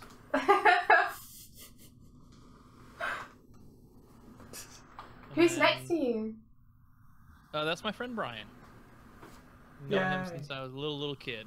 Used to go out to Canada all the time because in Michigan it's only 20 minutes away. He looks hardcore. Oh, in that suit in elementary school. Yeah. That hair as Yeah, well. he's like a mountain man now. He just lives out in the middle of nowhere and like teaches kids. Like he like works for like a nature preserve or something. Oh, nice. Yeah, yeah. He does like hawk training and all kinds of crazy stuff. Oh, that is so cool. Let's see here. I'm trying to find a picture of me that's not super embarrassing. There's not a lot. Oh, but the more embarrassing, the better, surely. Oh, okay, here we go. I was just gonna say, like, so that's me, and then like this is also me to like show you the stark difference in what my skin can do. Whoa, that's crazy. Yeah. Yeah. That's a ridiculous Lovely pose. picture. I think I That's was like amazing. they were doing. It was like one of those days when I'd run out of fucks to give. And they were doing Powerhouse pictures for something, and I was like on like I hadn't slept in a while because we were in crunch time, and I was like getting ready to go home, and they like pulled me like just they're like, hey, do a picture, and I was just like, all right, do this. Did a silly face, and then they were like, all right, and then I got to go home. Actually, you know, for someone who was crunching, you look surprisingly fresh-faced there. It's all a ruse. Maybe you passed into the manic state. Past the tiredness. I wonder if I have a picture somewhere when I was 150 pounds. I might. It's like you're three completely different people, and you know each picture is like someone completely new. Kinda, yeah. Oh my god. I am not known for my fashion sense. I'm realizing now. Ah! Here we Fashion's overrated. go. I'm the one on the right. In the jean shorts. Oh my god. Yeah, again, completely different person. Also, the person next to you looks remarkably like Shaggy from Scooby-Doo. That's Josh. He's a crazy dude. Wow, if you're 6'1", these must all be super tall dudes. Oh yeah. And my sister is also 6'1". Whoa. And she married a man who is like 6'5". So tall! So if they ever have kids, they're gonna be giants. But she got most like the Irish side of genes. Like her hair is so curly, and like she's got freckles for days. She's like in Her some kind of skin's warrior. porcelain white. I mean, the image I have of her in my head is amazing. I'd want to put her in some bronze armor. I think she straightens her hair now.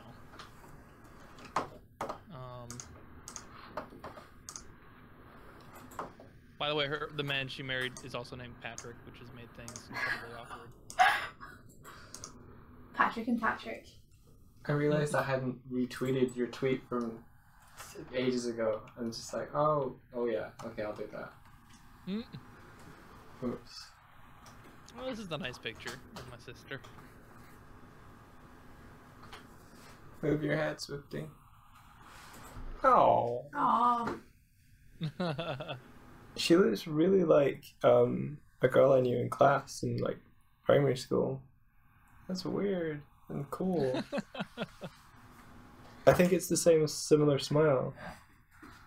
It's funny, she used to be really, really jealous of my hair growing up because I didn't have to straighten mine or anything. It was just, you know, before it became wavy, it was like you saw there, like the bowl cut, it was just black and straight. And now I'm jealous of her hair because Jesus, look at it. so nice. I love these people in the background too. That grumpy man on the right. So grumpy. That is a typical American crowd right there. Especially that lady just like relaxing there. Yeah. She knows how to relax. She's in the zone there. Oh my god. Oh, these are all really nice pictures. Is that Patrick your sister's with? Mm-hmm. Other Patrick. Yep, Patrick Peterson. PP. Oh, I'm gonna call him that from now on, thank you. No. Well, it was your idea, if anybody asks. All the best people have alliteration in their names. Peter I wish Parker. I don't have it with me, but I wish I had a picture of my dad's family. Because he was second oldest of 14. Whoa. 14! Mm-hmm. All with the same kind of two parents. And all their middle names were named after the saints. They were that Catholic, apparently. Wow. Yeah. So my father's middle name was Joseph. Nice. I've always liked Joseph, that's a nice name. Yeah. That's amazing though, 14. That was the name suggested for the father in Glim, was Joseph. Oh yeah. Yeah. Because it's the name of Breaker's father. Yeah. Also, Joseph, your father. Yeah. Good strong name. No doubt the name of your father.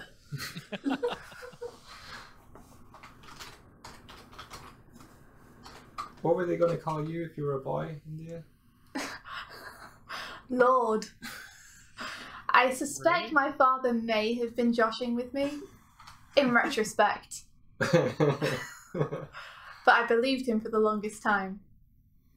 But then he told me, Lord, how great would that have been? Lord Swift.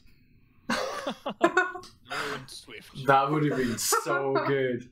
Heck yes. He's a very fast lord. The swiftest of all the lords. There he goes now.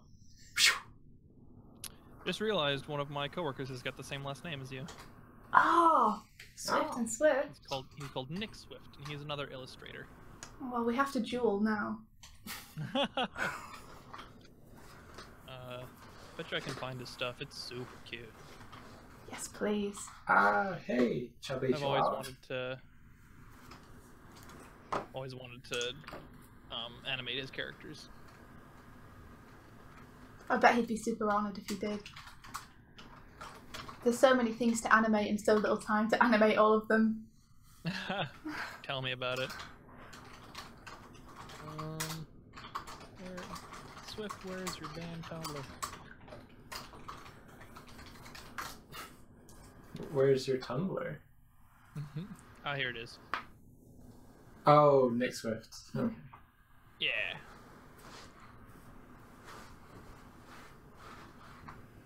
Oh, he did some Splatoon girls.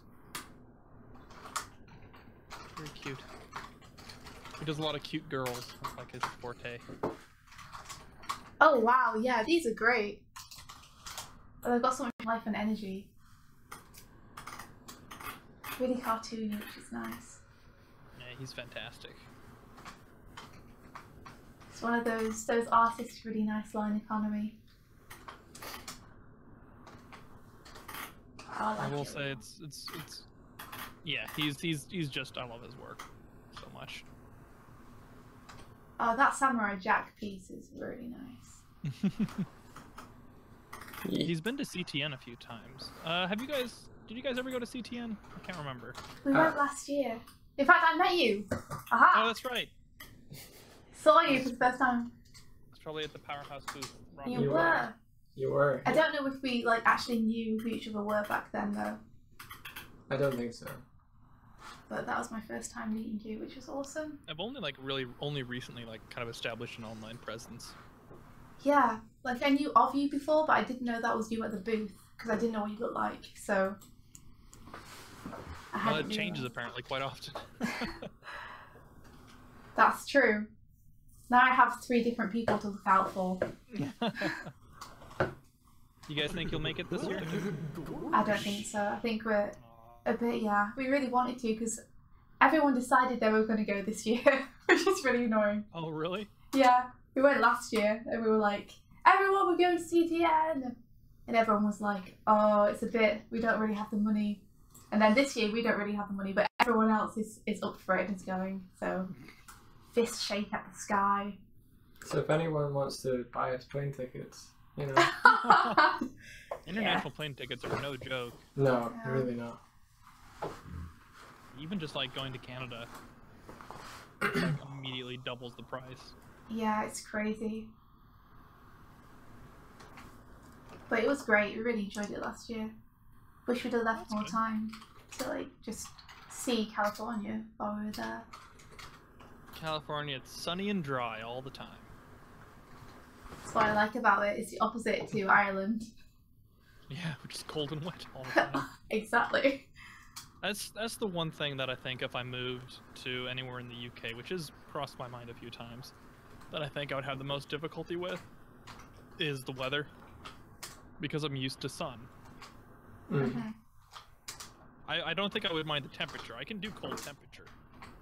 Or even just mildly cold temperature I can do just fine. But overcast all the time, I think I would get super depressed. Yeah, it is a little bit depressing. It's weird.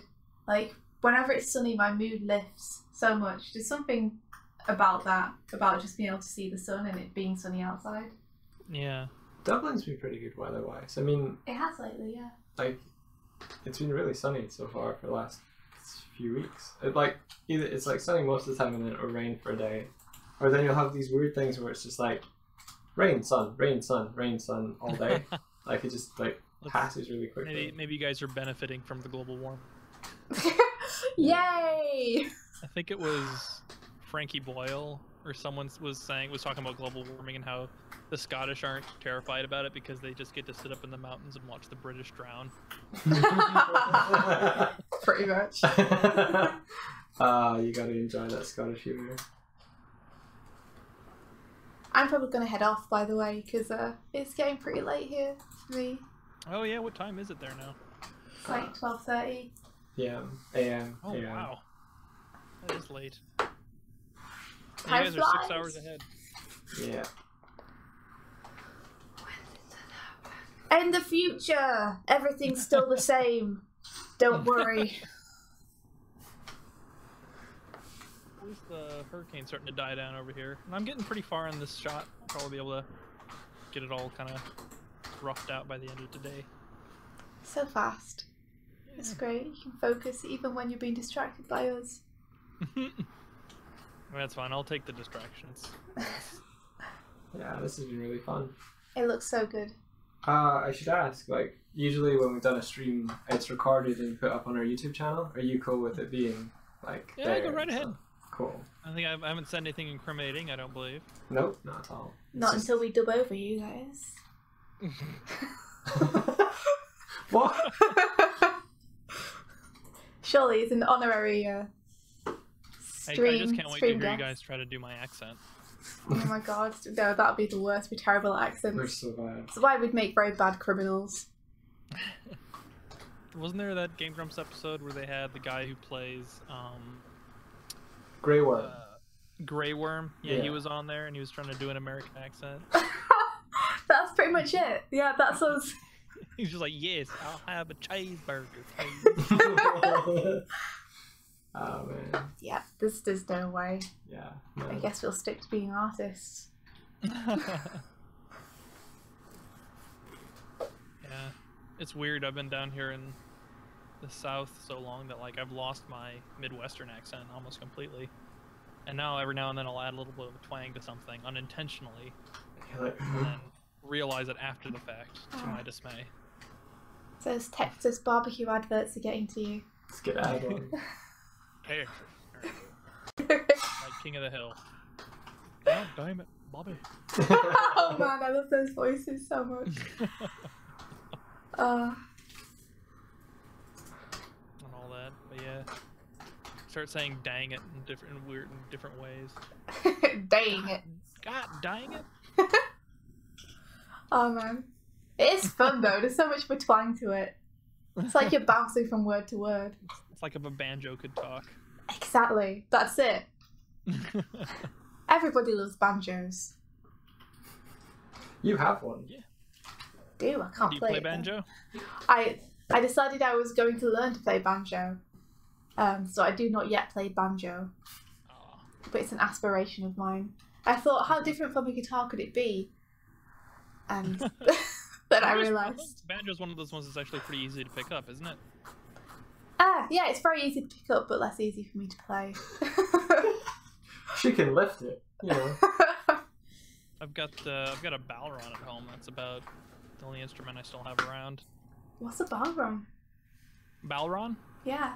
Is that Irish drum? Wow, I haven't. I'm going to Google this. I haven't heard of it. It's spelled Bodhran. Of course it is, because Ah. Irish. I think I have actually heard of that, but I've only ever seen it written. So I'm like, It's in like Oh, every yeah. jig ever. Yeah, it's the one you can carry and you have the little stick and you... Yeah, Mm-hmm. that's I really picked it cool. up because you hold the drumstick, the little tipper thing, like you'd do a pencil. That's why you picked it up. Yeah, and I was like, well, there you go. I've already got training in this area now. Perfect. Reebok's saying, it's a drum! Al knows, of course.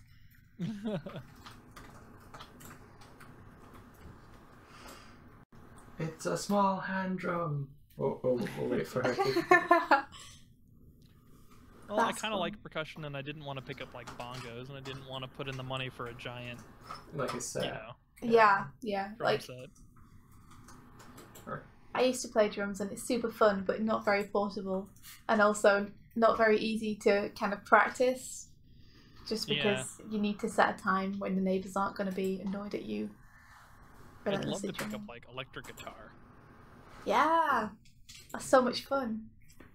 I actually have a design for.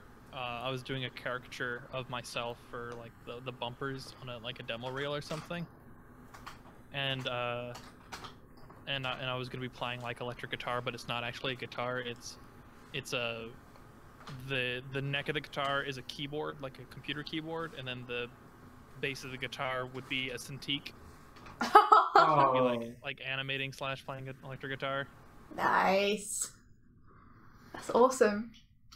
There was this painting software I think called Alchemy.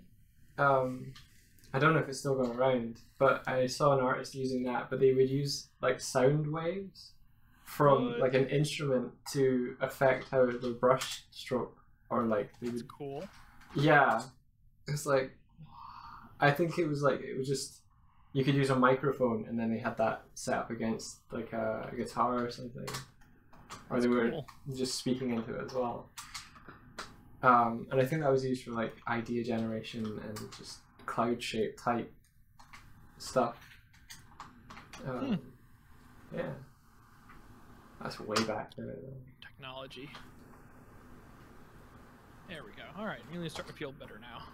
I think I made his body too long here though. God damn it.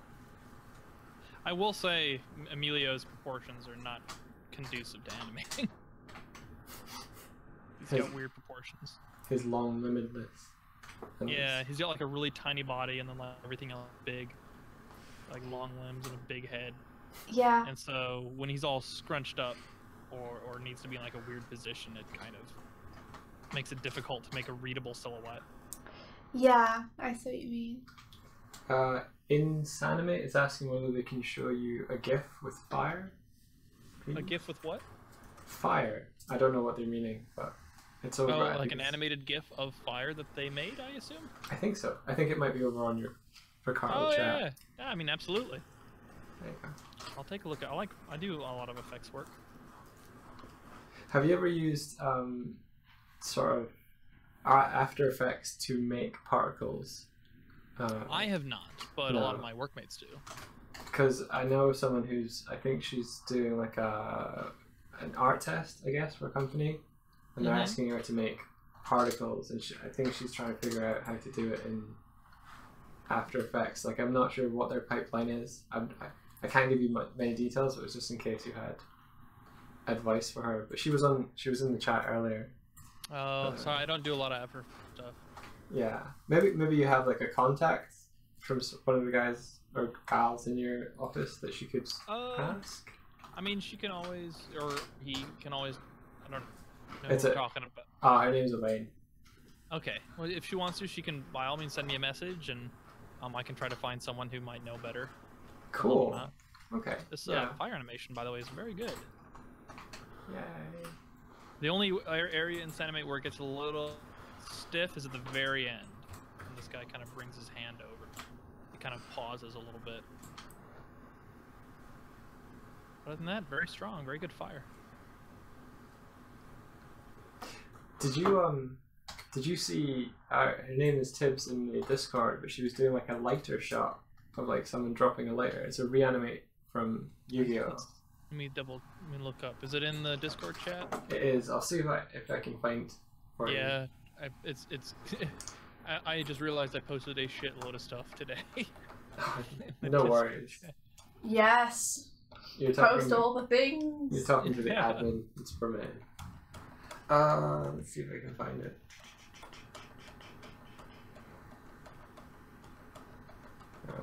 It's maybe further up here. I wonder if I have any good effects stuff. Oh. Done a lot of effects work. Yeah.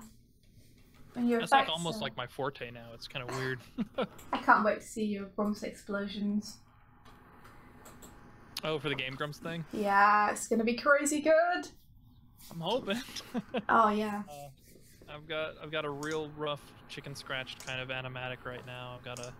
It's not finished yet. It's gonna be like 2 minutes this long, so got my work cut out for me, but I'm hoping to have some fun. I'll drop the link to it in the chat. Discord. Or maybe I'll drop it also very nice. into the chat. Yeah, Yeah, that's some pretty stellar. That's very anime fire. Yeah, I think she's doing specifically for Yu-Gi-Oh! Animate. Like they're doing a Oh, okay. shot from season 0. Yeah, that's very nice. Very the volume seemed really consistent. Had a nice little overlap on the what is that? The lighter cap, I guess. A little hinged lid. Yeah. Yeah, very nice.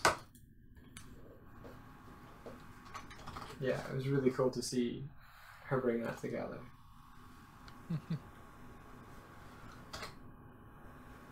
I tell you, man, if there's one thing that doing Eastern style animation will teach you how to do, it's to keep your volumes consistent. Yeah, I think Tibbs is like a really big fan of anime and Eastern style stuff. Like, that's her jam. For sure. Yeah, I think, I don't know if I would say it's a better place to start at or not, but it definitely tends to produce, if the person's dedicated enough, I think in general a better draftsman. Just because of the requirements of the style. You know, you can't get away with doing squishy, marshmallowy characters. Yeah. Yeah, they base it more on realistic-ish Yeah. sensibilities. Yeah. I wanna do some like Evangelion style shots. Oh yes, yes. Anything Evangelion is just gonna like excite India. Oh man, though it's the power. Animation shots in those like blow me away. Yeah, the power they get into those robots.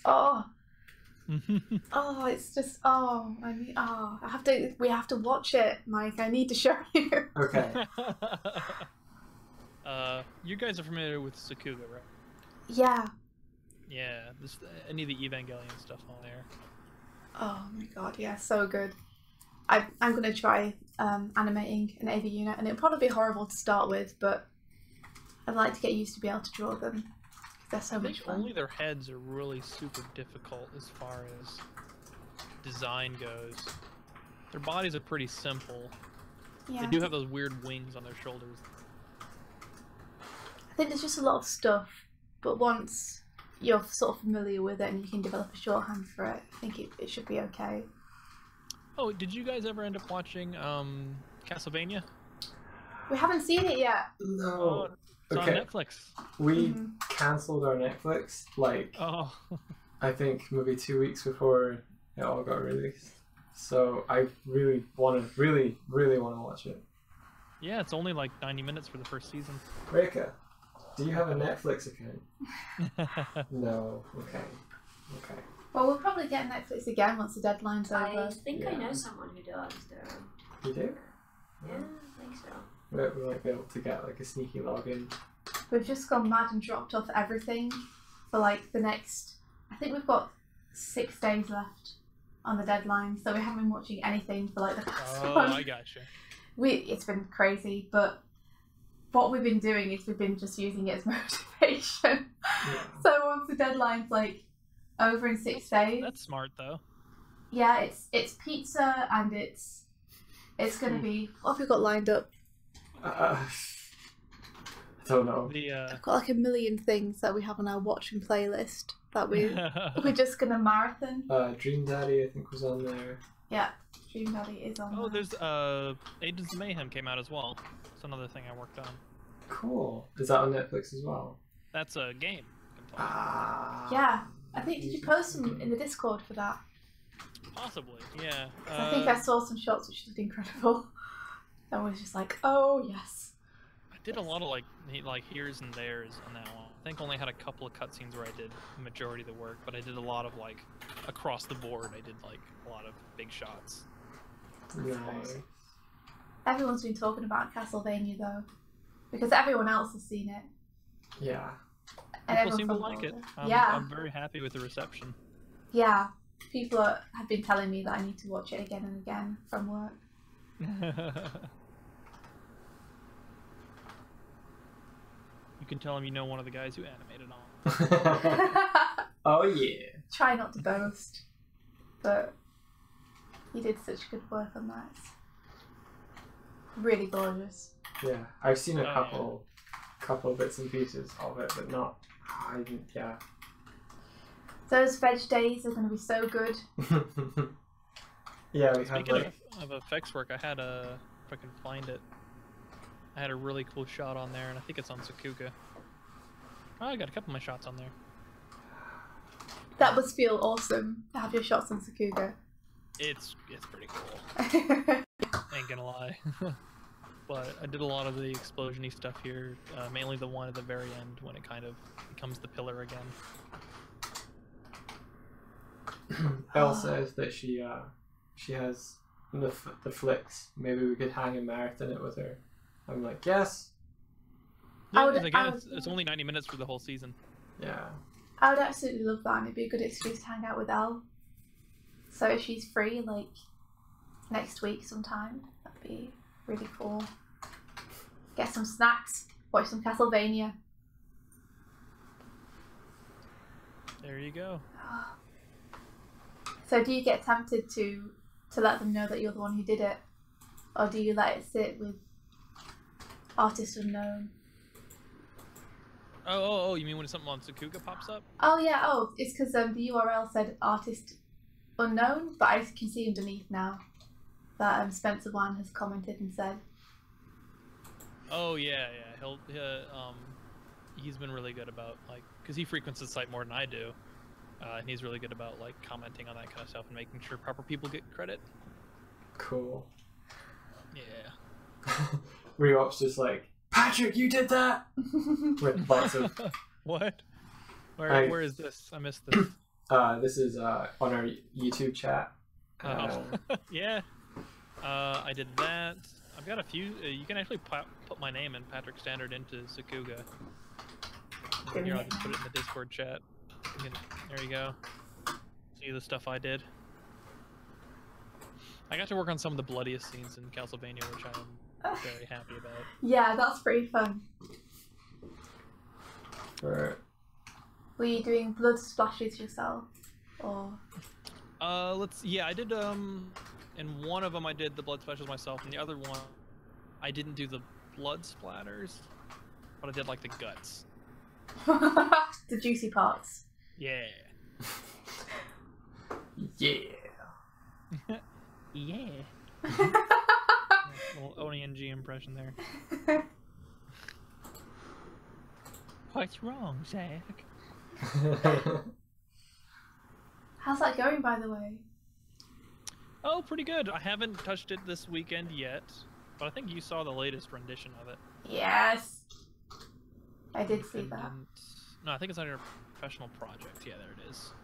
Current ONG Flash. Yeah, here it is. Just waiting for the stream to catch up. It'll get there. I like that. That one, yeah, that one's probably gonna be finished pretty soon. I mean, it's almost done right now. And then I have the Bond animated one to do, which I've got the designs pretty much in for. You saw the designs, right, for the Game Grumps Bond guys? Yeah, I did. Yeah. They were great, yeah. Pretty perfect. I'm pretty happy with them. Can't wait to see them moving. What's his name? Tim Baltz is very difficult to caricature. I tried my best. He's someone I wasn't familiar with until I saw the episode. Hey, Renee.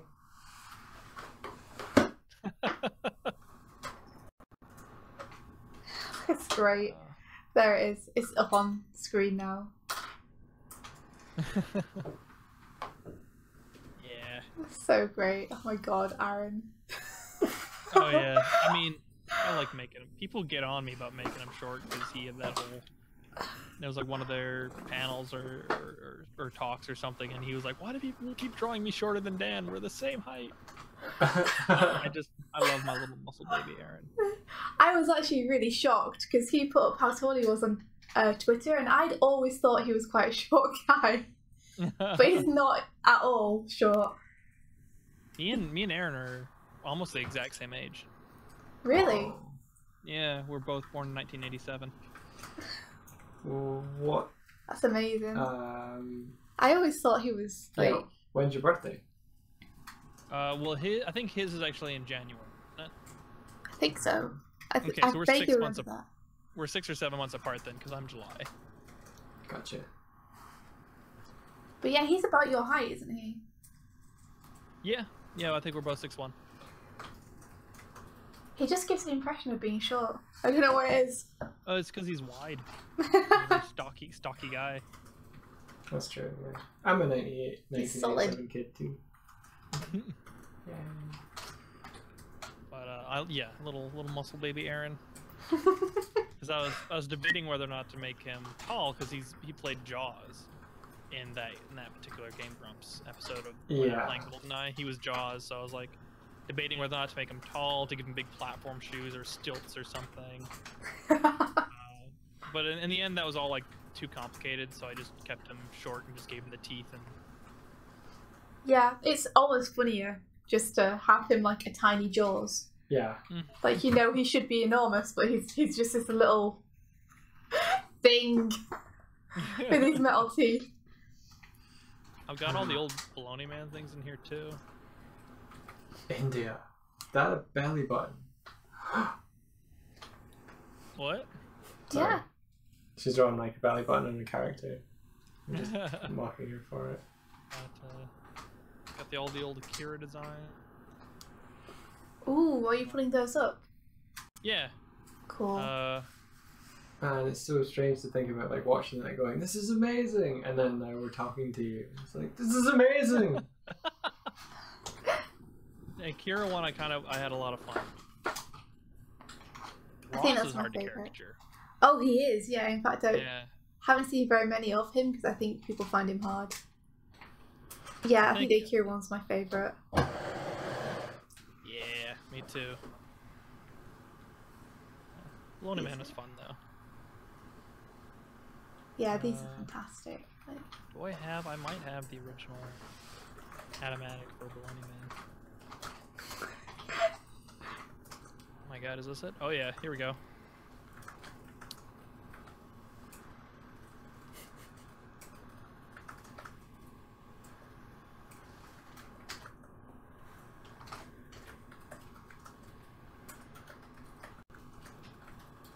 It's so rough.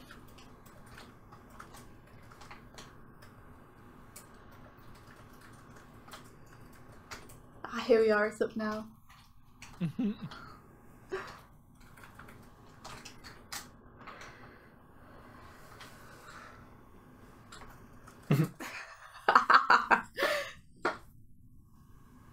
It's great though, because all the poses are like totally. What's that? All the poses are totally reading stuff though. I mean, you say it's rough, it's not that rough. It's definitely readable. Crazy. This craziness. Tiny Aaron cracks me up.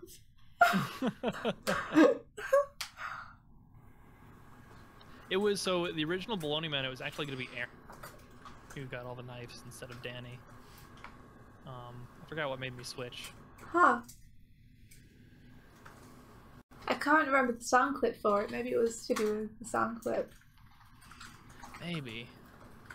I'm trying to remember. And then I know that the Akira one actually had an ending scene with Danny that never got beyond the rough part. Oh, really? Yeah. Here, I'll show it to you guys if you want. Oh, yes, please. Love to see that.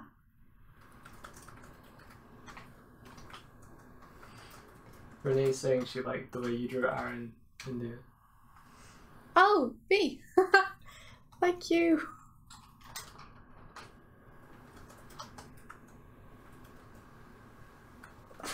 So the very end there, he's kind of doing like he's like on a dating video. He's like, "Hi, I'm Dan. I'm a giant nutsack. You know, I enjoy biking and all that kind of stuff." You know, he's like, hashtag just sack things. That's awesome. It was just too much time. It was a 20-second shot at the end, and I needed to hit my deadline, so it got cut. And instead, that's why you have that looping of Aaron sitting on the throne as Akira, and then it just ends with him making a goofy face because he farts. Oh, that makes sense. It's a shame though. I would have loved to have seen that. It looks great. I think originally, like the title sequence where you see Danny riding the motorcycle, that was actually going to be a much more complex shot. But again, it got cut just for it's just too much. You see, because you never know this from the outside. From the outside, it looks like that's always how you intended it to be. So I guess you understand a bit more now what you say when you're saying that you want to go all out on the next one and not have to make so many sort of sacrifices or cuts. Yeah, exactly. Because I always just thought it looked like amazing and like you would intend it to. I actually have the Bond one right here if you guys want to see the 41 seconds of it. Yes, please. Do Alright, it. let me get it going here. I'm gonna hit play and then I'm gonna try to be quiet during if I don't accidentally speak over. Oh, it's impossible to time with the streams anyway because the stream's so delayed. Here we go.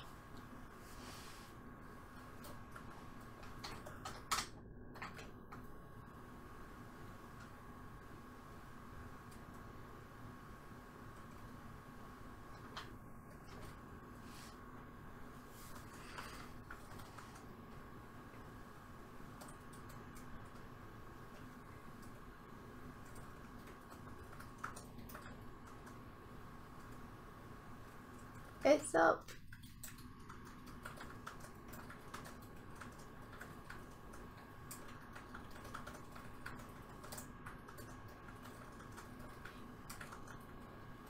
The first 41 seconds. I don't think we're hearing your audio.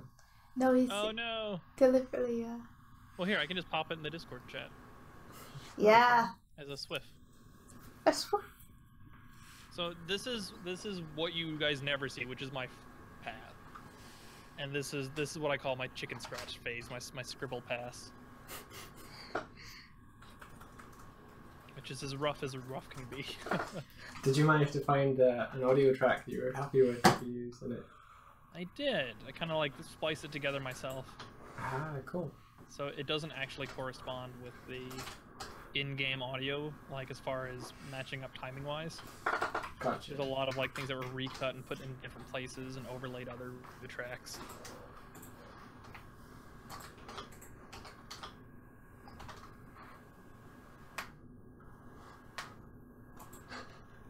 Renee says, I remember watching a grunt panel and you, Patrick, got up to ask a question and I was like, wait a minute, you're Baloney Man! That did happen. I have to find that video again because it was like one of the, it was a really happy moment for me because I was talking to Ross about animation, or I asked him a question about it, and Aaron chimes in and he goes, hey, well you could just make a Game Grumps animate. To which Barry and I think Ross say he did.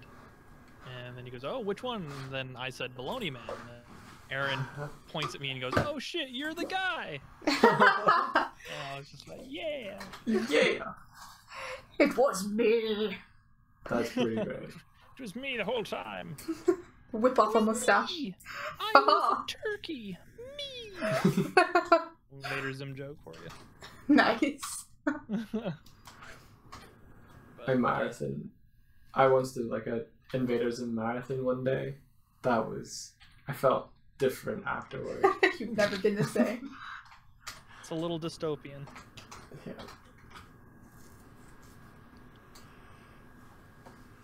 Oh wow, a novelty. India, you've not coloured Jove's shirt completely black in this one. Enjoy it while you can. I could make it any colour. I'll never make that mistake again. She's like, alright, well, I guess I know what I gotta do. Give me the page back, Michael. Never.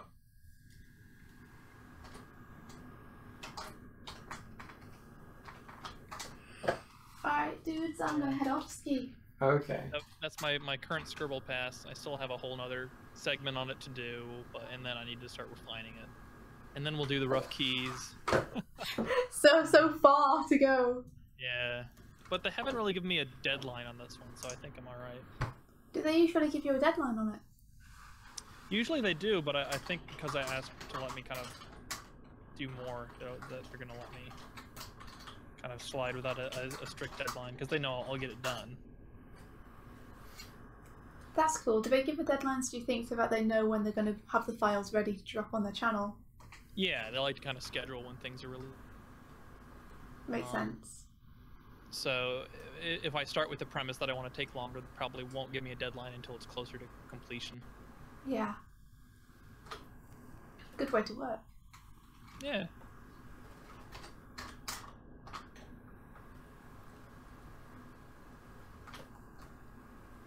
Oh, Emilio, your head is weird. Why did I have to make his head so weird? It's beautiful.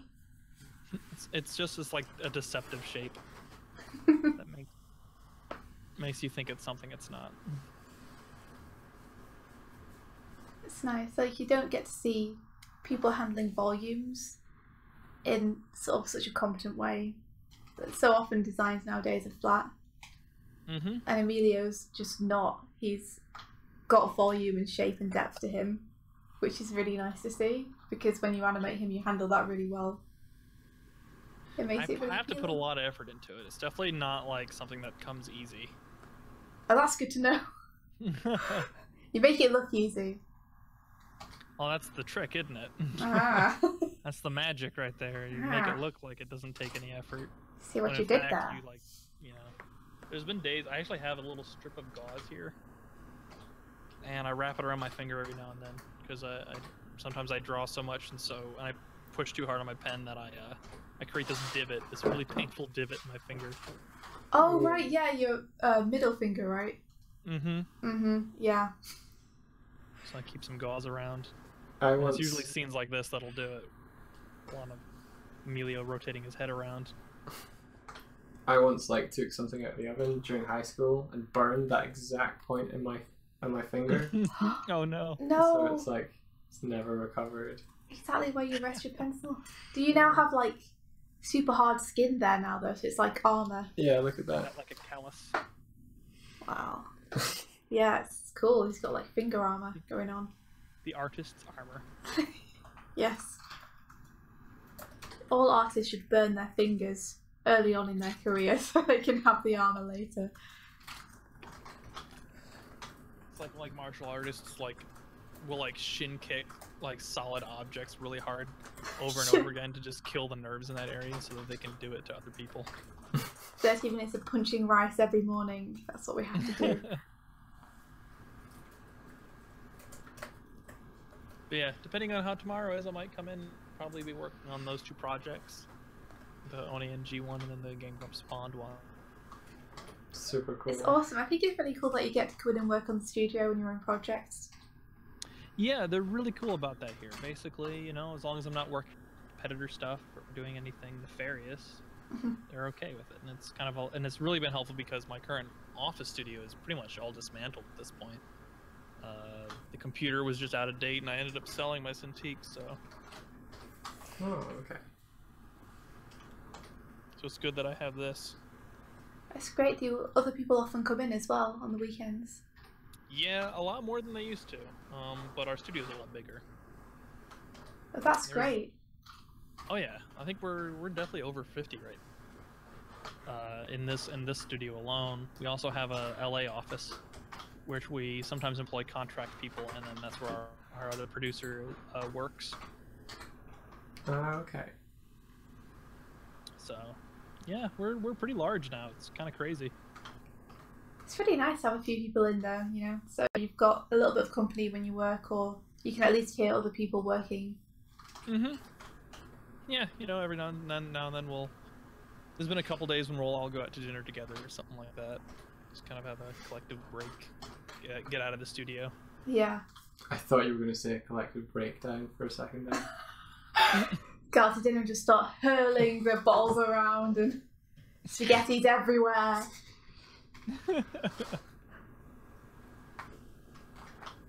What studio is he at? He's at Powerhouse in Texas.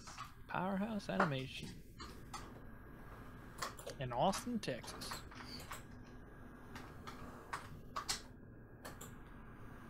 Which is great for food, not so great for weather. Hey, Anthony.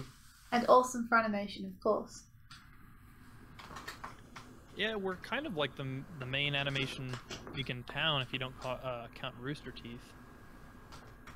Ah, okay, yeah. Yeah, they do like the red versus blue stuff. Yeah, and did you ever see their they had a film out as well. What was it called? I heard it was horrible.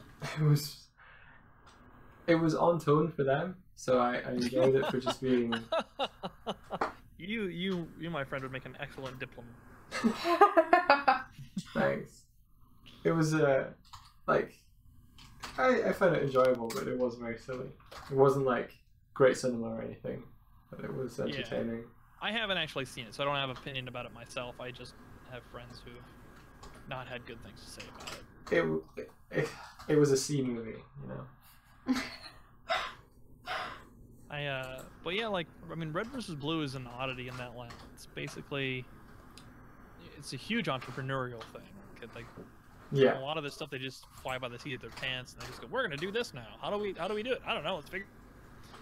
And that has benefits to it and detriments.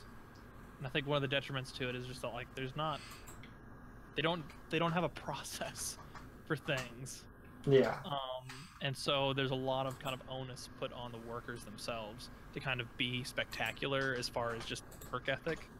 And I think sometimes to unrealistic degrees. Gotcha. Yeah. Just like, oh, if you're going to work for Rooster Teeth, then you have to be okay with working, 7 days a week without sleep or food. It's like, nope. No, thank you. It's like, I can produce good work and also, make a decent living and not kill myself. Yeah. Yeah. I'm not going to be able to enjoy my retirement if I only live to 34. Well, I don't know. Maybe the best way to enjoy your retirement is to avoid it completely. That's the spirit. But, yeah. I mean, I don't even have a retirement plan myself. I think my retirement plan is to become a teacher or something. You should take up India's dad's retirement plan. What, don't? Yeah. Retire and then keep working anyway. Like the dude, I don't think, does he still like design boats for people? Yeah. He built one last year. For people, that's cool. Yeah, he's a boat builder, so he's meant to be retired, but he built a boat last year, so I don't think that counts as retired. Did it do it for commission? Yeah, I did, I think. It's really cool. Yeah, he's a cool guy.